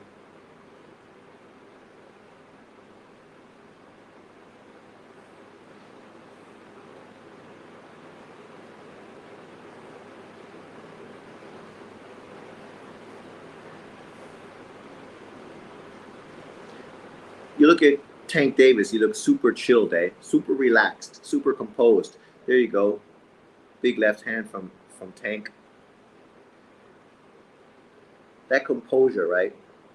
Not going to give up a lot of energy. Going to stay fucking able to throw power punches throughout the fight. Whereas Frank is a lot more tensed up. Tank Davis starting to lead. Round 7 for Paro.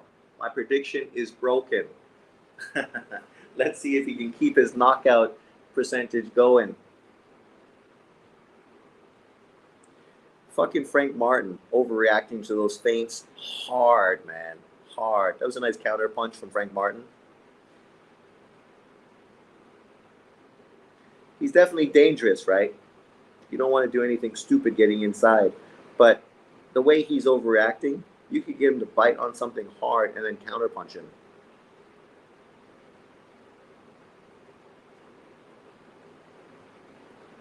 "44 seconds for my 3rd round knockout prediction to come true." Let's see if Tank Davis can do it.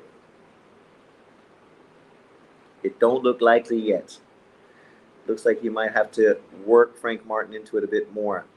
But I think this round probably you've got to give to Tank Davis. Oh, there you go. Nice combination from Martin. Let me take that back.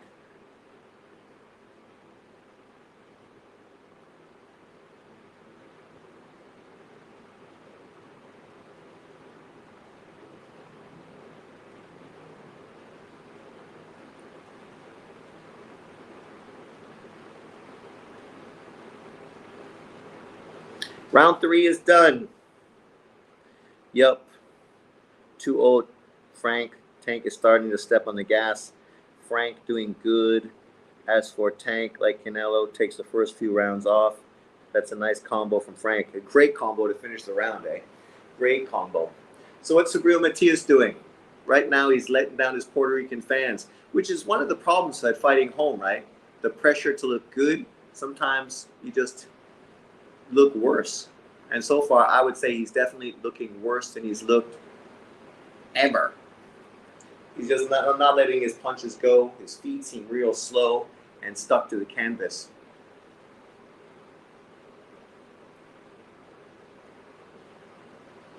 Is Lean Pero going to pull up the upset in Puerto Rico to become the IBF champion and put himself in contention for Teal, Haney, Cruz fights? You know, those guys would love to unify against him.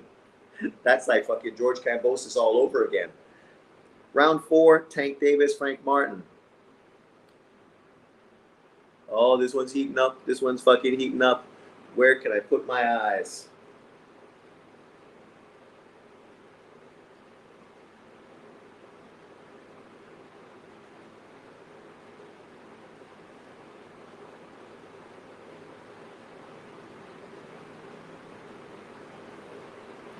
Matias is definitely picking up his punch counts, which is a good thing. Oh, they gave Frank Martin the first 3 rounds, which makes sense. He did end that round big.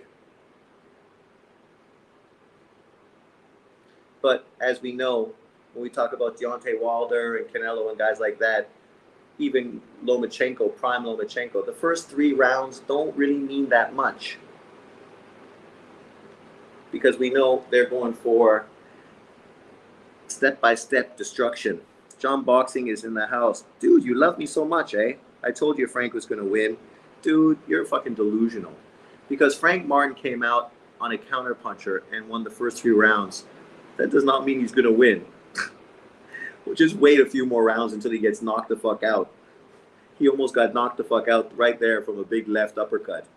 It's going to take Tank Davis a few rounds to time him, and that's all it's going to be. Timing him. Come on, man. You're too busy pushing narratives. As a real boxing fan, you got to be real. Frank Martin hasn't fought anybody that's elite in his career, and now he's fighting maybe the best fighter in the division with great power. So one mistake, fuck it, it's lights out. One mistake. And the difference is Frank Martin also fucking weight drained like crazy for this fight. So his punch resistance, who knows what it's going to be. It could be really fucking bad. Because he looked terrible on the scale. Fucking terrible. And that's not against him. It's what people have been saying about Tank Davis. That his team is fucking doing everything they can to make sure he's got all the advantages.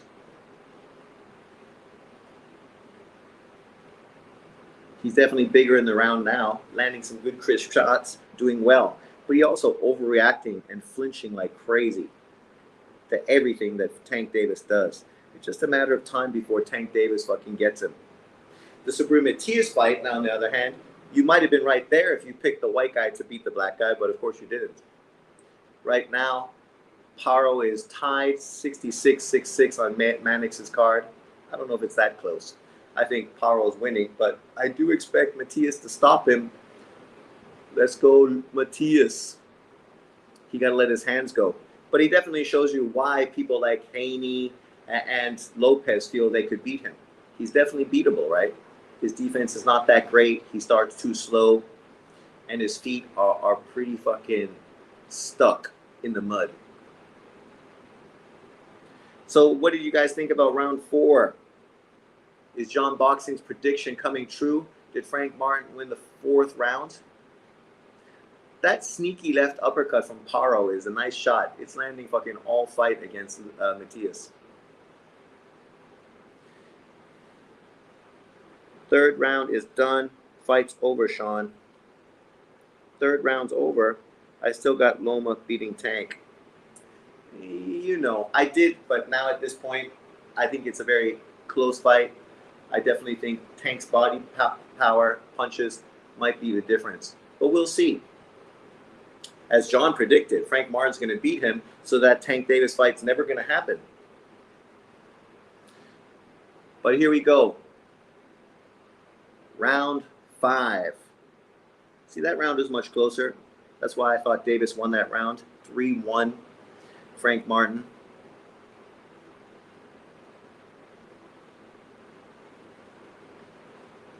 See, that's the problem.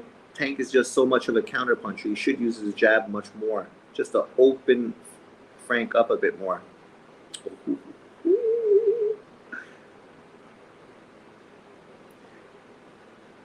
Tank shrugging him off again. Nice left hand from Martin. Good little jab to the body. Got to keep changing levels. Make it difficult for Tank Davis. Can't be predictable. Matias starting to get to fucking Liam Paro in the 8th round. It looks like he's done moving forward. Frank Martin, man, is getting stuck on those ropes too much, which means he's going to get knocked out, John. It's round 5. And he's fighting defense. Oh! The end is near. Feel bias referring to coming against Paro.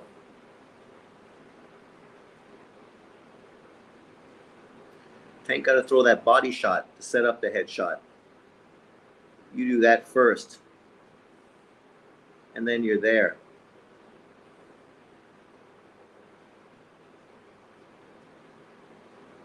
That's it. Left to the body. Boom. Left to the head. Boom. Right. Boom. Nice jab. Now go to the body. There you go.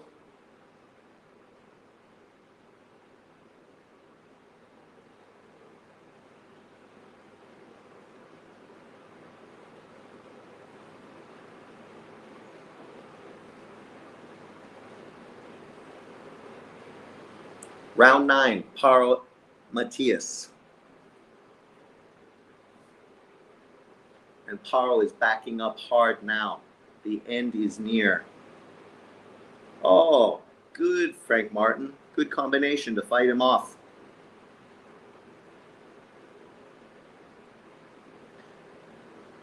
That's the funny thing about John. He thinks like, I hate these guys. Why would I hate anybody? I'm just looking for great fights. And my prediction is obviously that Tank Davis is the better fighter. We've seen him in against better opponents. And you can just see the way this fight is playing out. Frank Martin ain't going to fucking go the distance.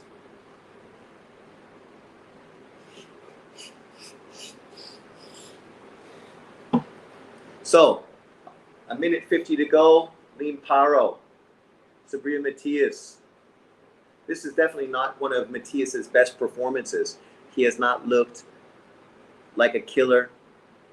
His volume has been down. Maybe he's struggling to make 140 pounds because he definitely does not look as good against this opponent as he's looked against previous ones. That could just be the style matchup, but nonetheless, Loma's footwork would be more effective because Tank doesn't have much size advantage. That's true, and his jab could be more effective as well because he's not fighting a guy who's much bigger and longer than him.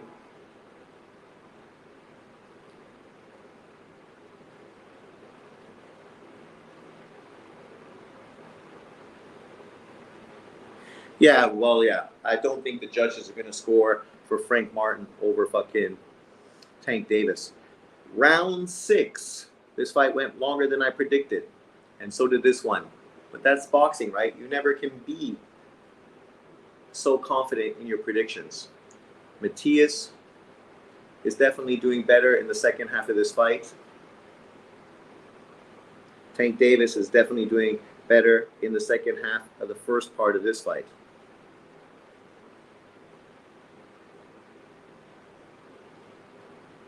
See, the way Tank Davis fights, you'd be curious how he fights moving backwards, right? Because right now, Frank Martin is giving ground constantly, which sometimes is working for him when he throws combinations, walks him into shots. Right now, utilizing his jab. But he's being maneuvered too easily into that corner just off of front footwork. Oh, there you go. Nice left hand lead by Tank Davis.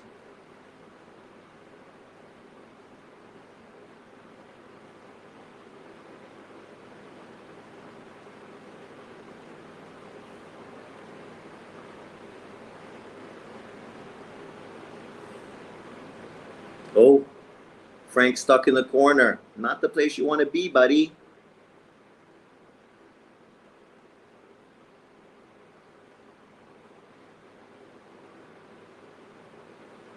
Like you compare Frank Martin to Puello, who fought earlier, and then you compare Russell and Tank, two power punchers versus two guys a little more nuanced, right? A bit more boxers, able to use jabs and movement a little more. Puello looked calm and cool almost that whole fight when he was under pressure, able to spin out, never really looked too shaken. Martin looks tense, uncomfortable. It just makes you wonder how much energy he's using and how well he's going to be able to take a punch when it lands.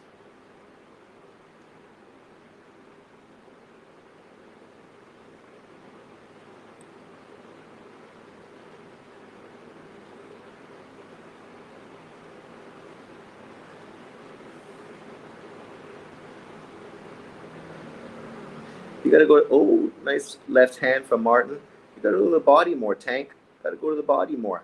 There you go. There you go. Dig it. Dig it in there. Those body shots are going to be everything. That dude's going to be weak at the knees. Paro, Matias, round 10.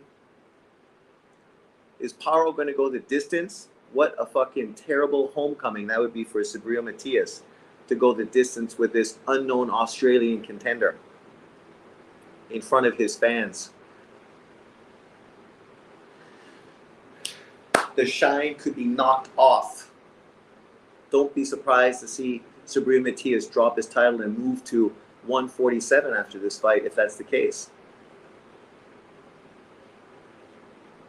Because he's definitely not looking like the boogeyman tonight. Kind of like David Benavidez, who also did not look like the boogeyman. But I still have faith. Tank Davis still looks like a boogeyman to me, from what I'm seeing. But other people are seeing something different. Right, John Boxing?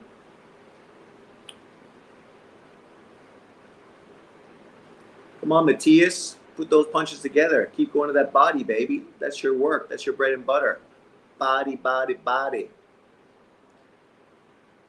Fucking Paro is fighting like an octopus, which, you know, is going to make him survive, but I don't know if it's going to make him win the fight. I don't think he's going to get the decision in Puerto Rico. So, round 7, the second half of the fight between Tank Davis and Frank Martin is on. So far, it's probably 3-3. 3 rounds for Martin, the first 3 rounds. 3 rounds for Davis, the last 3 rounds. Martin's been competitive. Tank Davis has been a bit too passive early on, as counterpunchers tend to be. But he's using his jab and pressuring Martin far better in the last few rounds. You would have to assume it's just a matter of time. Oh, big body shot with a follow-up shot. He walking him down, walking through him. Walking through him. This is where Tank Davis needs to use a Jerry West fucking quote. When Frank Martin says, I'm a dog, Tank Davis got to say, I'm a wolf. I eat dogs. That's a fucking great comment from the great Jerry West. Rest in peace, the logo. Not just a great basketball player, but a great GM as well.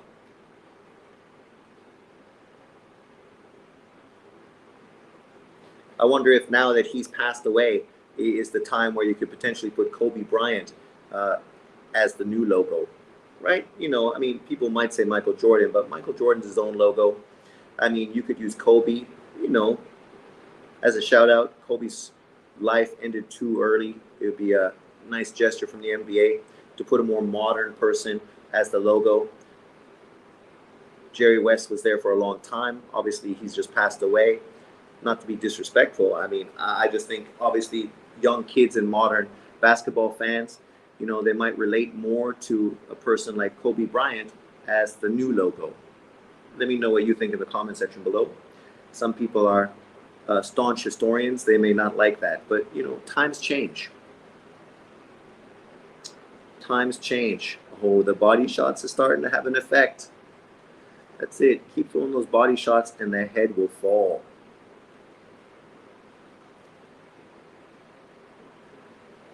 Round 11.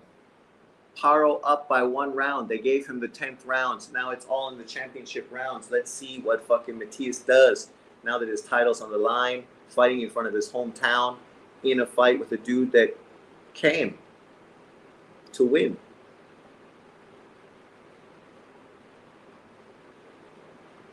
A lot of big punching knockout punches today were kind of exposed. Obviously, Benavidez went the distance, did not look like his power, really carried up to 175. Obviously, Gary Russell got beat, so his power definitely was not very effective. And so far, Subriel Matias's power seems to have left him or not come forefront when he needed it the most. And as far as Tank Davis, it looks like his power is still going to come through. But you never know. Machado's in the house. Hey, John Boxing, is Russell a hype job? It's funny, right? I wonder if he's going to say Russell's a hype job after he shit on American fighter Garcia, a PBC prospect. You know, by shitting on him, you're really just saying what I've been saying all along. The PBC has done a terrible job of building up young fighters and producing young up-and-coming fighters. All the fighters they have are mostly fighters that they stole off of Golden Boy. They haven't developed any new fighters within their stable. This is a young fighter that people were pretty happy about in a division that's pretty open. And of course, he lost today in a step-up fight against a wily veteran who outboxed him. And John had to go to his way to shit on him, to say, look, this exposes all these non-American fighters who need to come to America. Well, that's an American fighter, John. He is an American fighter. He's not a foreign fighter. There we go. Martin, 73 punches landed. Tank Davis. The last 3 rounds, you definitely see an increase. That's always been sort of Canelo, Tank Davis's problems, right? Counter punchers, not throwing enough volume. Frank Martin coming out with some zest. Nice shots, Frank Martin. Nice shots, Frank Martin. There you go. Put those hands together. Make him fucking suffer from coming in. Don't get me wrong. I'm happy if this fight turns out to be great. And as I said in my build-up for the fight, this is the fight that could prove that Frank Martin is a top lightweight. But prior to that, it's never been proven yet. But this is the kind of opponent that makes a huge statement.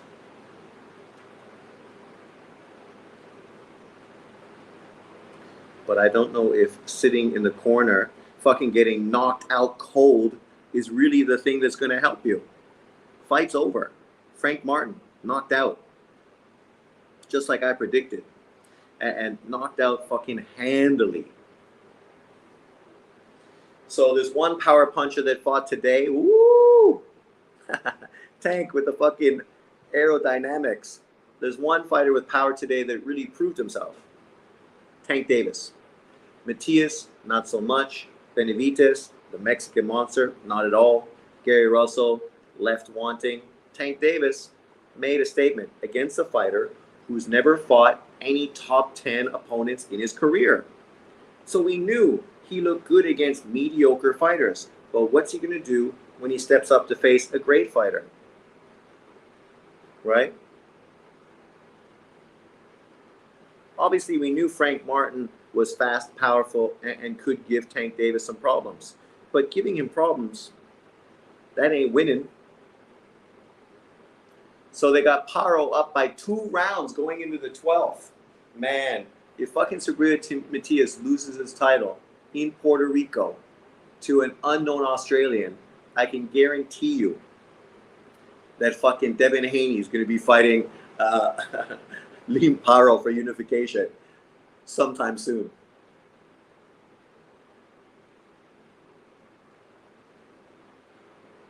That's the problem, right? We've seen it so many times in history where guys wanted to fight at home, wanted to fight in front of their crowd, and disappointed in their performances. Because it ain't easy to fight in front of your fans. And for Matias to lose this fight, people are going to be criticizing him and hating on him. But I don't know why. This is boxing. Sometimes you win, sometimes you lose.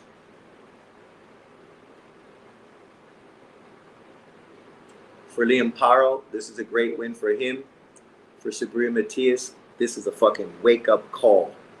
But I still question if Puerto Rico is going to give Liam Paro the decision on the cards. It would seem unlikely. Especially now that he's running. Man, you knew Frank Martin being on those ropes was going to get his ass knocked out. That was just not the place you wanted to be. And we said his punch resistance. What's he going to do? How's he going to handle a punch? The one punch he got hit by, he did not handle it well at all. Uppercut caught his attention. And then boom. A short, straight left hand. Lights out. We're still wondering the same thing about Tank. We are. That's why I say this is a great win for Tank, but still it's not an elite opponent. Frank Martin is not a fucking elite opponent. Never has been, probably never will be. But Tank Davis did what he had to do, and that's all you can ask, right? Whether you're an Inoue, whether you're a fucking Lomachenko, whether you're any great fighter with a lot of criticism that Canelo Alvarez throwing towards you, all you can do is dispatch the guys in front of you. That's all you can do, and that's what he did today. You can see his face. He got marked up by some big left hands from Frank Martin, who obviously got some speed, got some power, and was hitting him pretty crisp with those shots early on. But shout out to Tank Davis. He took the shit, right? He took it, and that's all you can ask. The question was, how's he going to deal with a hard puncher with speed, especially a southpaw? The classy Jimmy Lennon Jr. Ladies and gentlemen, we have the time of 1 minute, 29 seconds in round number 8. Great win for Tank. Frank Martin fought him the right way, but he should have stayed off the ropes. Yes, he should have. Did Paro win the fight? Oh. Undefeated WBA lightweight champion of the world, Fucking Eddie Hearn, right? Kicking himself in the ass. Why all my fighters get beat? I give you a homecoming. It's like if Boots is gonna get beat in his homecoming, fucking to David Avician. Fucking shit, eh? It's like, man. Let's go inside the ring, and Jim Gray is going to be talking to Tank Davis. Oh, Frank fought well. Thank you very much. Fought well. Tank, 421 days off, and you picked up almost where you left off. Yeah. Just a little crusty, a little rusty, but it's okay. I'm back. Were you rusty? Did you feel it, or were you just feeling them out? Yeah, the couple rounds, I feel as though that I ain't warm up completely like how I wanted to. Well, I did warm up, but I got cold as the fight was going on before me. But it's okay, no excuses. Did his footwork bother you at all in those early rounds? Because he was winning the early rounds. No, his footwork wasn't bothering me. I knew that he was going to tie down. So that's why I was doing. I would just stand there, be a target for him just so he could tire himself out. And once he tired himself out, I'd start picking him apart. Eddie Hearn is gutted. He's like, motherfucker. I was setting you up for a big unification fight. Like a little charge, but I'm okay. It come with the sport. Let's jump in and take a look at this 8th round. First, let me ask you, did things turn around in the 7th round? Did you start to figure out? I know I haven't. Boom. There we go. Okay, there was the big left. Tell us. Go ahead. I thought it was an uppercut first. Well, you hit him with the uppercut. You did. We'll take another look at the uppercut, and we'll go back. Here we go. Boom, that's what it was. The brick hand just finished it off. Boom. Stop. God damn. God damn. God damn. 28 KOs. Let's see what's happening. Fucking Subriel Matias, eh?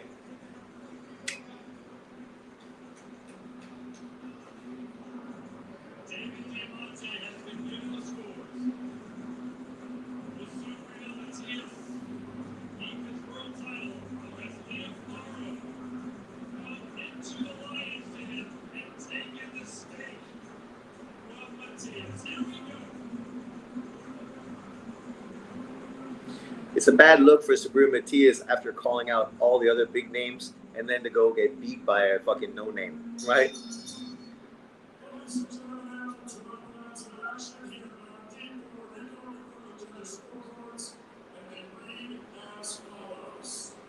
Frank Martin got nothing to be ashamed of. Carlos Arena and Jerry Martinez, 115, 112. John Basilli, 116, 111. All three for the winner by unanimous decision. And the new.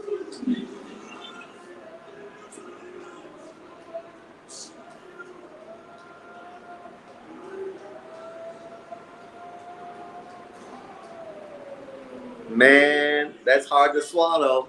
Eddie Hearn's gutted.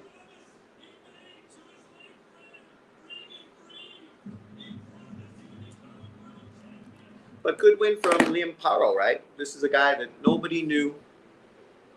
All of a sudden now he's on everybody's radar. Everybody's radar. Just like Kambosos won when he beat Lopez. Tank's speaking ability is getting better as he grows. Yeah, he's getting more confident, right? Let's listen to Frank Martin. Really well, taking the early rounds, and your footwork was tremendous. Did you feel like you were in control of this fight? I felt like in the beginning I was in control, then got a little too comfortable. You know, I got comfortable chilling on the ropes, trying to find that bigger shot. You know, it wasn't presenting itself. I stopped doing my movement. You know, once I stopped doing my movement, he was able to land more shots. Once I stopped, you know what I mean, doing my thing, you know, he got off more shots on me.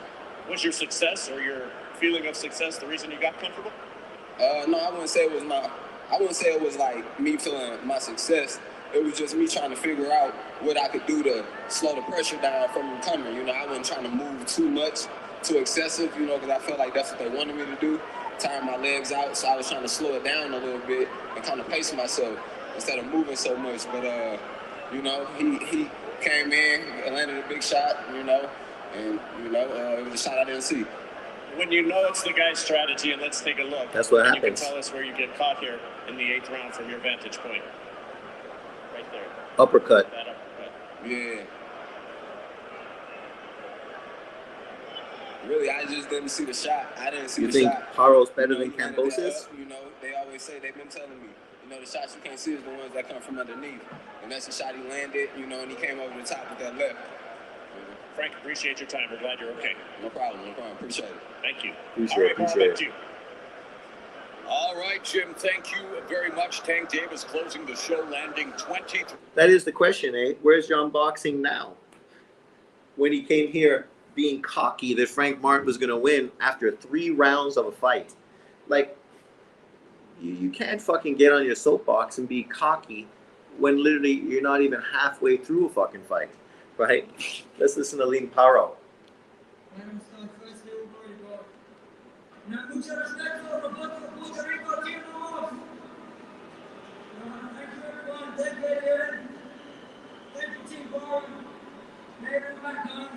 We fucking did it. I like you back on that promise. Trump said it passed away. He's the fucking man in the world. And all the people that fucking said I'm gonna do it. It's Paro time. Paro time. You knew the kind of power that Subriel Matias possessed. What gave you the confidence that you could fight the way you did? Man, I'm bitching all the back to the better hard fights. Mentally, because I don't really want. You know, I can go going on, like I said, I was a bit carried out if need be, you know. Go and thank you both, get as much side, promote your family, but for young families, you know. Parents and self-belief, I know the hard work I put in, I know the hardest work in the room. I keep proving everyone wrong. And I just took the biggest test, man. Good win from Liam Paro. Sean told you Matias overrated. It's not that he's overrated. I always said he looks like a great fighter, but we haven't seen him in with great competition. I say this regardless of who the fighter is. Everybody, whether it's Tank Davis, Frank Martin, David Benavidez, Subriel Matias. You can't judge a fighter to be great until he fights the competition that's going to prove he's great, right? Like people saying Boots Ennis is great. Boots Ennis looks great, but he hasn't fought the competition to prove he's great yet. We still got to see what he's going to do when he steps up to take on great competition. And I'm consistent saying that. Obviously, Subriel Matias is a fun, exciting fighter, big knockout power, but he was fighting lower level opponents. Even Liam Paro, I thought, was a lower level opponent compared to the elite guys you have at 140 pounds, right? But styles do make fights. Shakur, you next. Shakur is next for who? Tank Davis? Apparently, Lomachenko is next for Tank Davis. Top Rank and PBC are in talks. That looks like the next fight for Lomachenko. Tank Davis, Vasily Lomachenko. Obviously, for Tank Davis, being in with the southpaw today is probably a good thing, right? It's going to help him be more prepared for Lomachenko next. People really claim Tank was scared of Subriel. Congrats to Paro for people gotta relax with the boogeyman talk. Well, I don't know if anybody said Tank Davis is afraid of Subriel Matias because he's in a different weight class. Everyone had a bad night. Matias still isn't overrated. Shakur schools Tank. Well, that's the thing, right? Everybody has opinions. That's the great thing about boxing. Because today we saw a lot of fighters that people really rated kind of get exposed. And when I say exposed, I ain't hating. It's just a lot of things people said about people were kind of exposed as not being true. That's not a criticism. It's just a reality.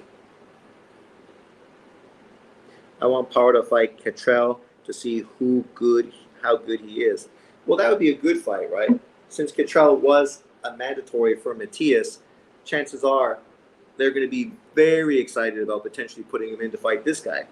I don't think they were very excited to put him in with Matias, but now it makes much more sense. No, he fought nobody. I can tell he wasn't that good. Is John Sean name a troll meme? That's one of those two dudes that's always on John Boxing's channel, right? The LDBC dude. I don't know which one it is, but it's one of those guys. I don't pay too much attention to their real names or who they are on other channels, but that's one of them, so it is who it is. Martin is limited. Martin's good, right? But by beating a fucking limited fucking Dominican Republic fighter, that don't mean you're great. We just saw him fucking struggle with an unknown European, a guy that Shakur is probably going to fucking destroy, right? He walked away from a Shakur Stevens fight. Why? To get the bag to fight Tank Davis. But apparently he was only guaranteed $500,000, and Tank Davis was guaranteed $2 million. Obviously they're getting their backside money, but you know, did he really get the bag? He probably wouldn't have got knocked out by Shakur.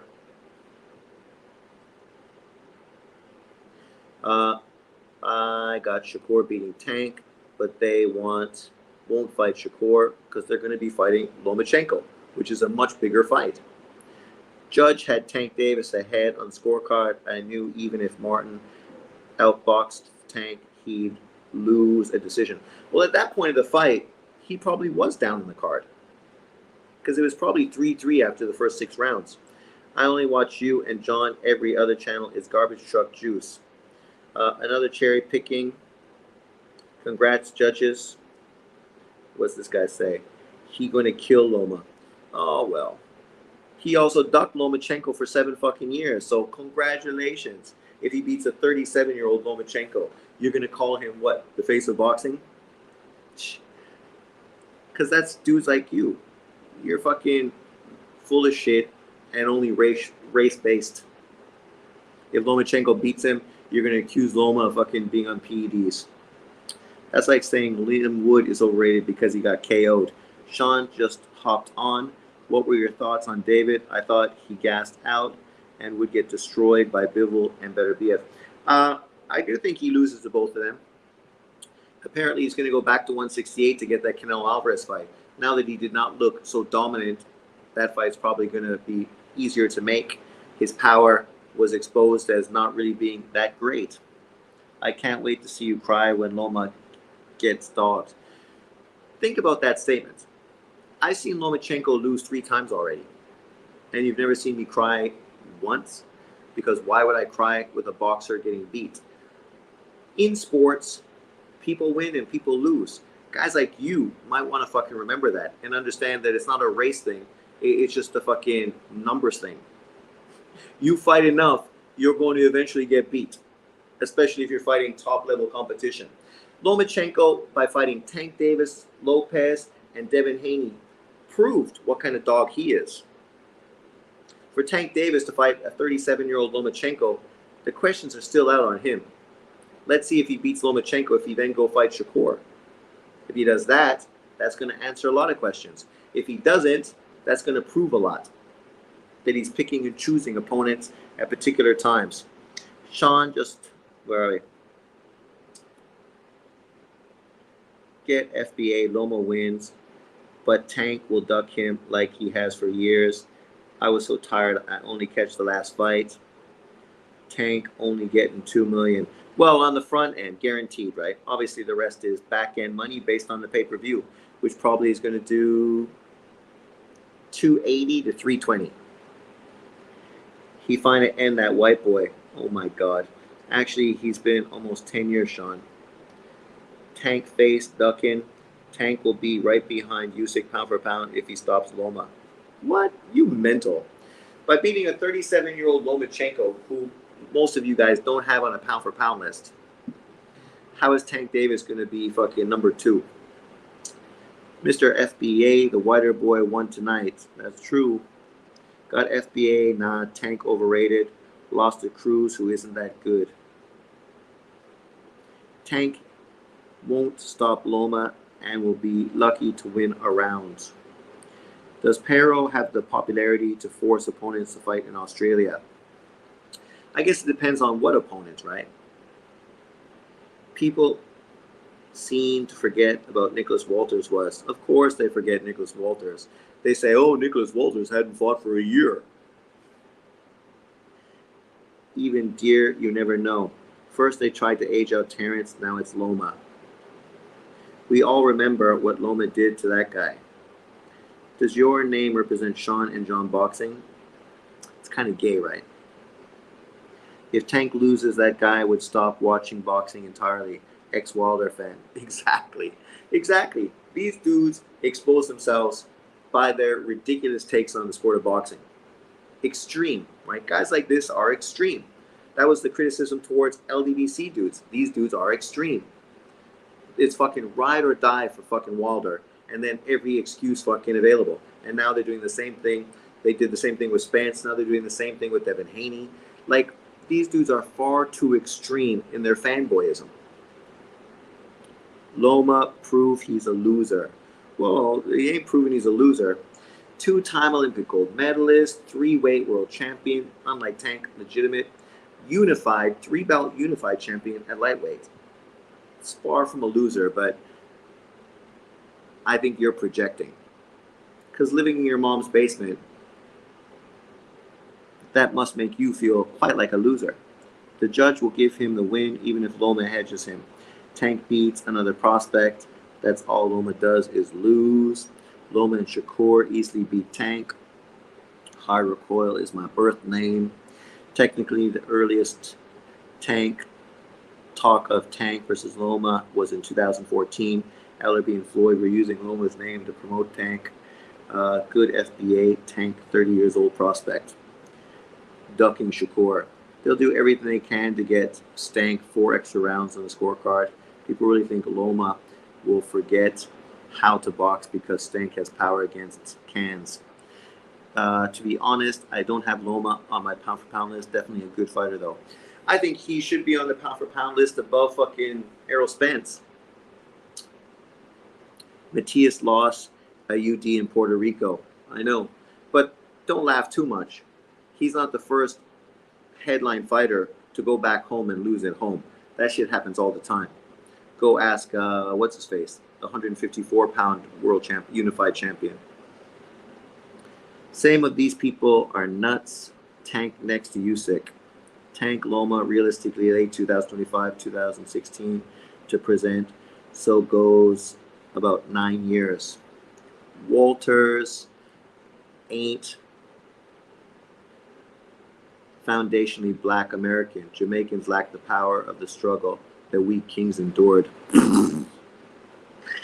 See, when you're that ignorant and that stupid, and you don't realize the fact that Jamaicans were slaves, brought to the colonies to work in the fields the exact same way you did, then what exactly is the fucking difference?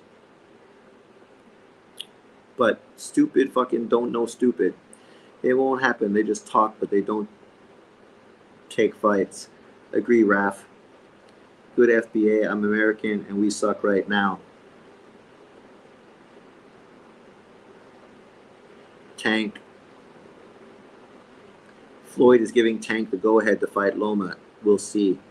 Shakur will run. Shakur schools him easily. Can't catch him. Well, the problem with Shakur is some of his less than stellar performances, right?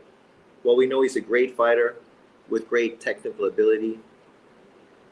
The fact that when he fights hard punching fighters that are awkward, he's looked terrible, right? Terrible. Who walked Tank Davis out? Who's that dude with the glasses and stuff? Does anyone know who he is? I didn't see it. How am I a loser like Loma got Crawford Shakur to look up to? Who's Loma got? Usyk. But thanks, guys, for jumping in.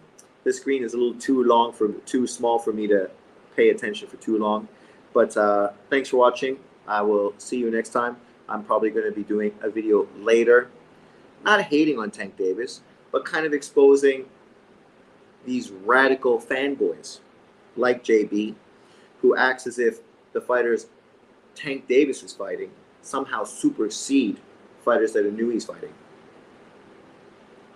I don't know why, I don't know how, but apparently that's the situation. But stay tuned to that video. It will be coming out later tonight, and I will see you next time. Peace out, everyone.